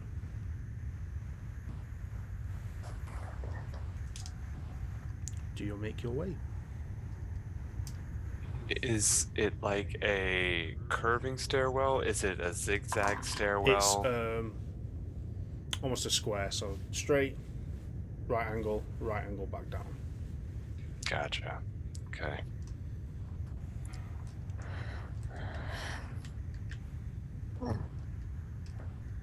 Are you all okay? Perfect. Continue forward. Okay. So you head down this stairwell, making your way towards level 12, where the hangar is, where you entered this station in the first place. Ed, what was the result of your heavy machinery roll? I had 1 success, but I also rolled a 1 on my stress die. Okay. Can you roll me a panic roll? Yes. Which is just 1 panic die. It's 1 stress die and 1 normal die added together. Yes. That's 7. 7. With a 5 and a 2. Okay, so first off, you increase your stress by 1. Okay. Secondly, you've developed a nervous twitch. So you're cutting through this machinery, this lock with your laser, and you're kind of getting nervous now, and you're shaking more. So it's making it harder to cut through. I'm going to ask for 2 rolls from you. I want another heavy machinery, and then I want an observation. The 4 of you making your way down the stairs, you reach the bottom of this stairwell with a sign ahead of you that says level 12, and a set of double doors that are open. Looking through the double doors, you see a corridor that has a lot of large, long, kind of shutter-like doors on it, and the arrows indicate that this is to the hangar bays on this level. And you head over to these long shutters, and you start trying to open them. First one you get to, locked. So rather than making an attempt to break it, you move to the next one quickly. Try to shake it open, locked. You move to the third one, push, opens. So Stevie and Samson, it's going to take both of you to kind of shove this shutter along enough to open it wide enough for you to step on through. Okay? Ed, what did you roll? So on my heavy machinery roll, I got 3 successes, and my stress die, I got a 3 and a 4. Mm-hmm. On the observation roll, I got no successes and 2 5s on my stress die. Okay. You managed to work your way and cut through this lock. You cut through it. You cut through the final lock. You're done. All you have to do now is get back to the ship. As you cut through the lock, you hear the sound of a shutter move behind you. You spin round, and your gaze rests on Stevie and Samson as they're kind of like outside pushing this shutter open. You guys see Ed at this lock. You also see a large black creature, maybe about 7 foot tall, with a long spiked tail, stood next to Ed. Now bear with me 1 second. Oh, hi guys! Whack! It's the Mean Girls, where she's just like walking across the street thinking everything's fine. She gets hit by a bus. Oh my gosh. Oh, I'm pulling a Mean Girls. God damn it. We wear blood on. Okay, I need to Saturdays. roll 10 dice. Oh. Oh. What you guys see is this creature stood leering over Ed with its outer jaw open and an inner mouth poking out with its teeth slowly gnashing like that. Stood over Ed, who's just completed doing that second lock. Ooh, the sound of those dice, though. Oh, God.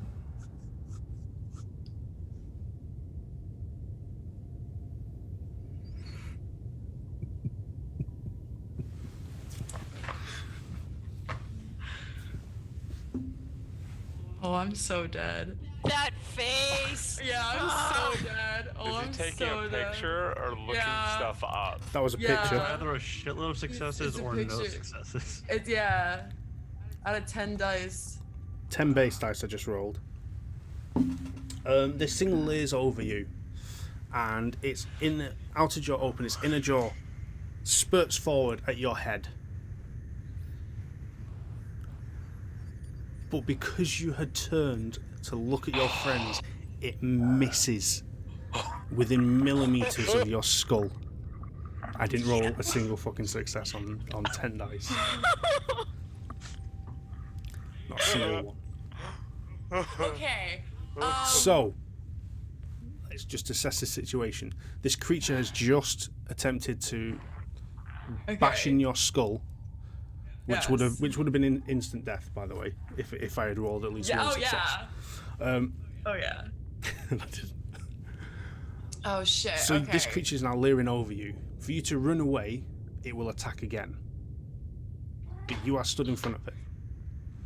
Samson Question. and Stevie, you are at range with it. You're not at a long distance away because the shutter wasn't far from where Ed was, but you are at a range.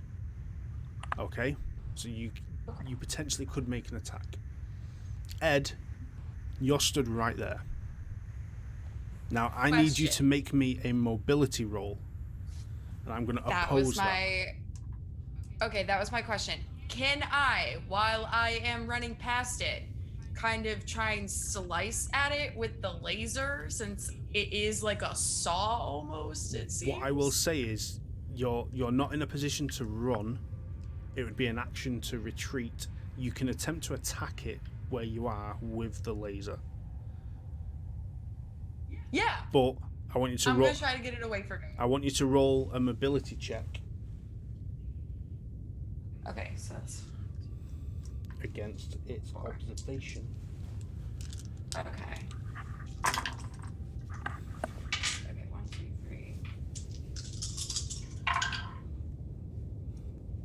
1 success. Roll again. Same thing? Yeah, we're rolling opposed rolls. We both rolled ones. 1 success. 1 success. Let me see.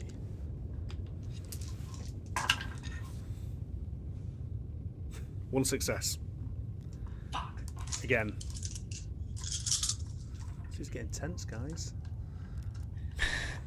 Nope. None? I got nothing. Well, he got 12. Okay, I succeeded. You attempt to slice at the creature, but it is slightly quicker than you.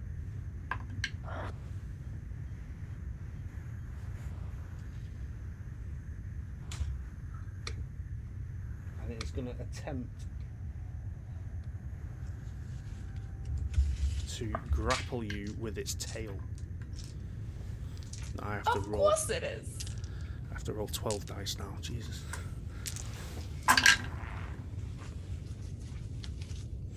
It does. So this creature has now grabbed you with its tail, and you are now restrained within its hold. Now, Sick. Samson and Stevie, if you roll me a mobility check, but I want you to add a stress dice to this roll because this creature is one of your crew.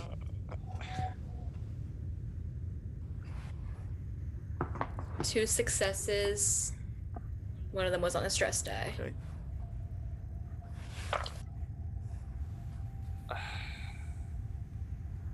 No successes, 1 failure on this stress die. Okay. Stevie, you can roll an attack at this creature with your weapon. Samson, you need to roll a panic roll. Let me up that stress level.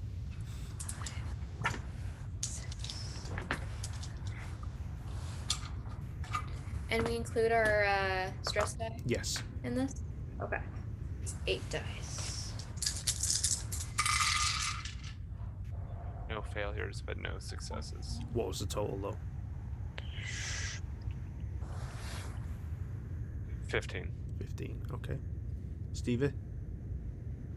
1 success. No ones on my stress die. Okay, no problem. So that's a success. So your weapon is it the M4A3 service pistol? It is. It is. Okay, so you inflict 1 point of damage on this creature. Samson, seeing what has just happened and what nearly happened, you completely lose your shit and collapse to the floor. You can't talk or move, and you stare blankly into oblivion in a catatonic state.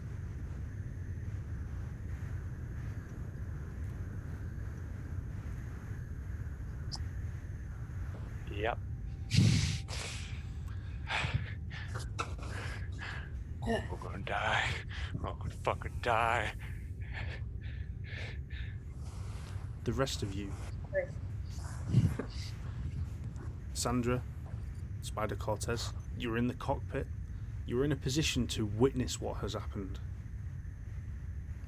So for a start, you increase your stress by 1. Secondly, what do you want to do? I'm going to try to get this ship moving as best as possible. So I'm trying to find a way out, and I'm also gonna be calling on the comms. Everybody, get your asses on here. We're leaving now. So roll me a piloting check.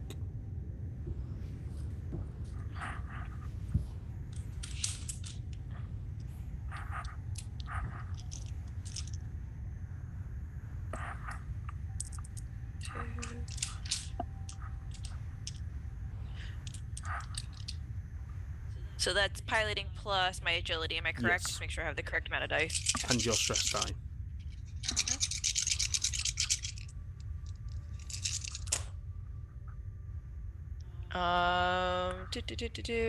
I've got 2 6s. Mm-hmm. No ones on the stress die. Lovely. Okay. So you managed to get the ship moving, and you're at a point where you can kind of maneuver it into a position where the back ramp, if you deploy it down, is in a position where people can run over and jump on. Additionally, you're facing the bulkhead door, and knowing from your skill that once everyone is on and secured on the thing, you could probably nudge the bulkhead open with the front of the ship, giving you enough momentum to push it open and work your way out.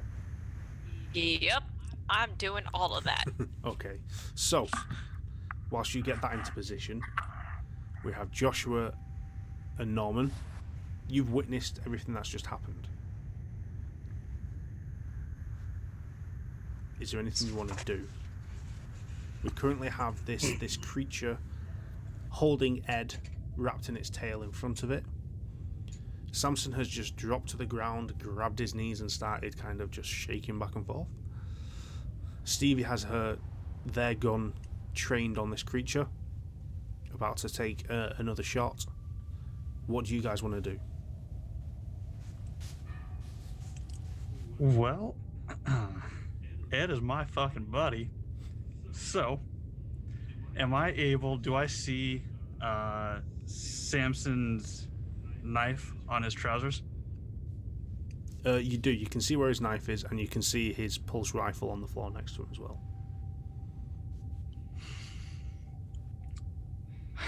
I just kind of shove Norman to the side and be like, "You're fine."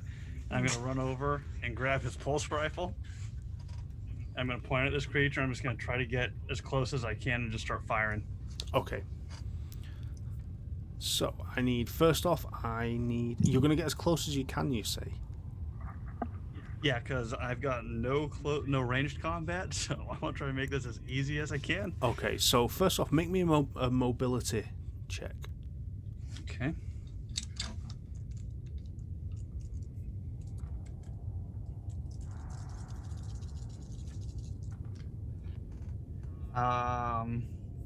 That is 2 successes on my stress die.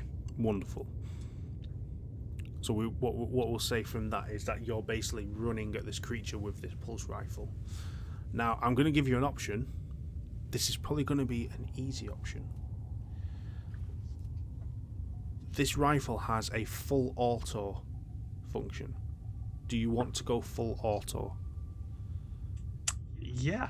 Which will Let's go ahead and do expend that. the entire cartridge of ammunition. Yep, let's do it. Okay. Because you're running at this creature, I'm going to say you can make a close combat roll, but there will be you get a +1 for the weapon, but there will be a -1 modifier due to the difficulty of running and shooting. So it'll be a straight close combat roll. This is not going to be great, guys.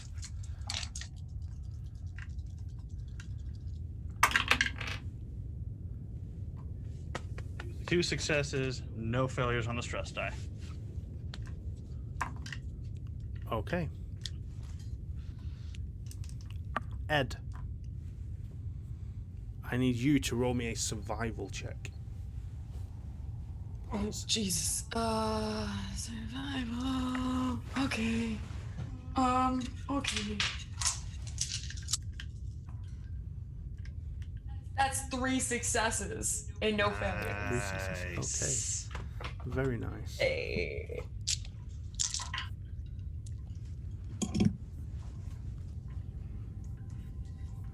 So, we will describe this event. Samson drops to the floor in terror at what has happened around him. Joshua, feeling the tug of companionship from his friend Ed, who is in dire need of assistance, throws Norman to the side, not giving two shits about what happens to him, and picks up a pulse rifle, a weapon he has never used before, and charges headfirst at a 7-foot-tall insectoid creature that has acid blood, 2 mouths, and a spiked tail, and starts shooting. Surprisingly, he does pretty well. He somehow turns the gun onto full auto and just holds the trigger down as he runs and starts gunning down this creature. Joshua, you do hit the creature. You hit the creature several times with this. You also hit the bulkhead a couple times with a few shots. This weapon also being armor piercing. Just laying that out there. You hit the creature and it takes a lot of damage, to the point where its tail unravels on Ed, and Ed, you drop to the floor. You keep running at this creature, which is now kind of staggered back as it's taken these bullet shots. You're at a point now where you can grab Ed. You're literally right up there because you've just ran headfirst at this creature. So you've got the option to grab Ed and pull out the way. Yeah, let's do it. Yeah. So you do that. You grab Ed, get Ed to their feet, and start moving away from this creature. One bullet did hit the bulkhead, and being armor piercing, it has ruptured a small hole in the side in this bulkhead. Being the fact that you're floating in a tin can in the endless vacuum of space, the air is slowly being pulled. Well, not slowly, rapidly being pulled through this minuscule hole. Luckily, there is a large creature between you and the hole, which is failing to hold itself upright and away from the hole. So you're in a position now to, with Ed, move away, collect the rest of your party, and jump into the back of the ship that Sandra is currently piloting, in a position for you guys to jump in the ramp on the back, close up, and get out. What I need is an observation check from Norman and a group mobility roll from everyone but Sandra.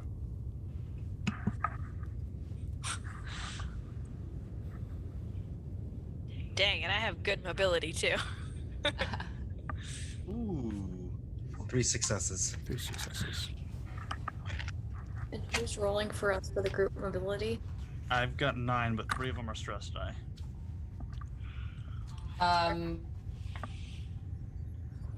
Yeah, I have 4. I have 6, but 2 are stress die. 5 but 1. 5 but 1. I mean, I have 6 dice, but mine's 4 and 2. So why I don't you think- just do it? Yeah, I think Bree, you should do it. Yeah, it's a little better odds.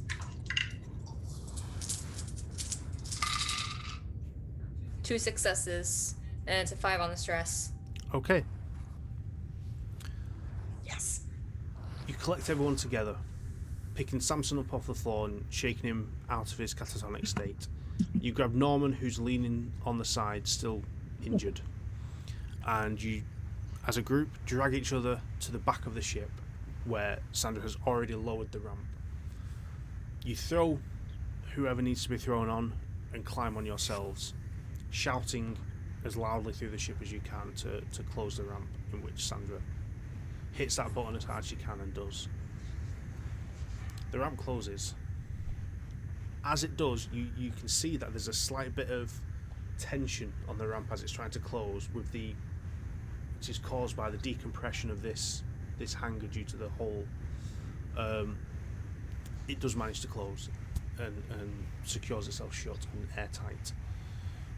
Sandra, looking out of the cockpit window, you can see this creature kind of gripping on to the bulkhead wall as its back is being pulled against the metal, and all you can hear is this painful high-pitched screech coming from the creature. The other issue is this thing's been shot and has blood splattered the bulkhead wall as well. Knowing what that causes, it's not long until this small section of the bulkhead splits open. This creature is ripped out of the spaceship into the cold, frozen void of space. That sudden decompression of the chamber forces the bulkhead door to whip open, which gives you a clear exit out of the station. I'm taking on the it. ship. I'm getting out of here. So Sandra, you full throttle get that ship out of there, Yep. and the rest of you are kind of in this loading bay at the back of the ship, on the floor, breathing quite heavy as to what the fuck just happened and how the fuck did you manage to get out of there. Norman.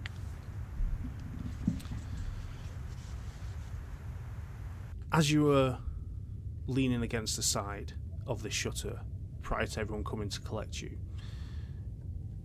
you felt a scratch on your back. You felt several scratches on your back. And you felt the movement of something long and tail-like. You didn't say anything, but you felt it. But in that moment, you were grabbed and dragged aboard the ship. You made it onto the Ox. And as you were thrown on the floor, you rolled over. You felt that scratch digging a little deeper as you rolled onto your back. And as you rolled over, it eased and there was no pressure against you. So, you were on the Ox. You have made it away from this derelict station. On your way back home. You can either call this mission a success or a failure. But hypersleep awaits as you've got another 200 days till you get home.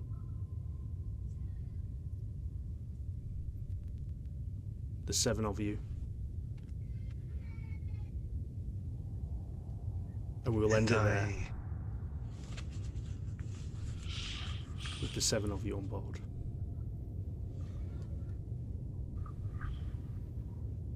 So thank you everyone for watching. Those that stuck around, this was a really fun little adventure and tale. Again, if you like the Alien RPG and what we had, head over to Free League Publishing's website, use the discount code VOID10 for 20% off. You can get that book as well as many other amazing RPGs that they sell, including Morgborg, Vassen. There's another space one, Corollis, I believe it's called, something like that. I forget its full name. Go check it out. There's loads of really cool stuff on there. 20% off, which will last until the 31st with Void 10. Additionally, check out our channel sponsor, Session Zero Clothing. Use TIO10 for 10% off there. And obviously we have the next Trials of the Damned on the 22nd, next on Thursday, and Humblewood, which Josh will be DMing on the 24th, which is a lovely jaunt into the realms of woodland creatures doing D&D. Yeah, thank you all very much for sticking around and watching. That was Void Space is Hell. Thank you very much.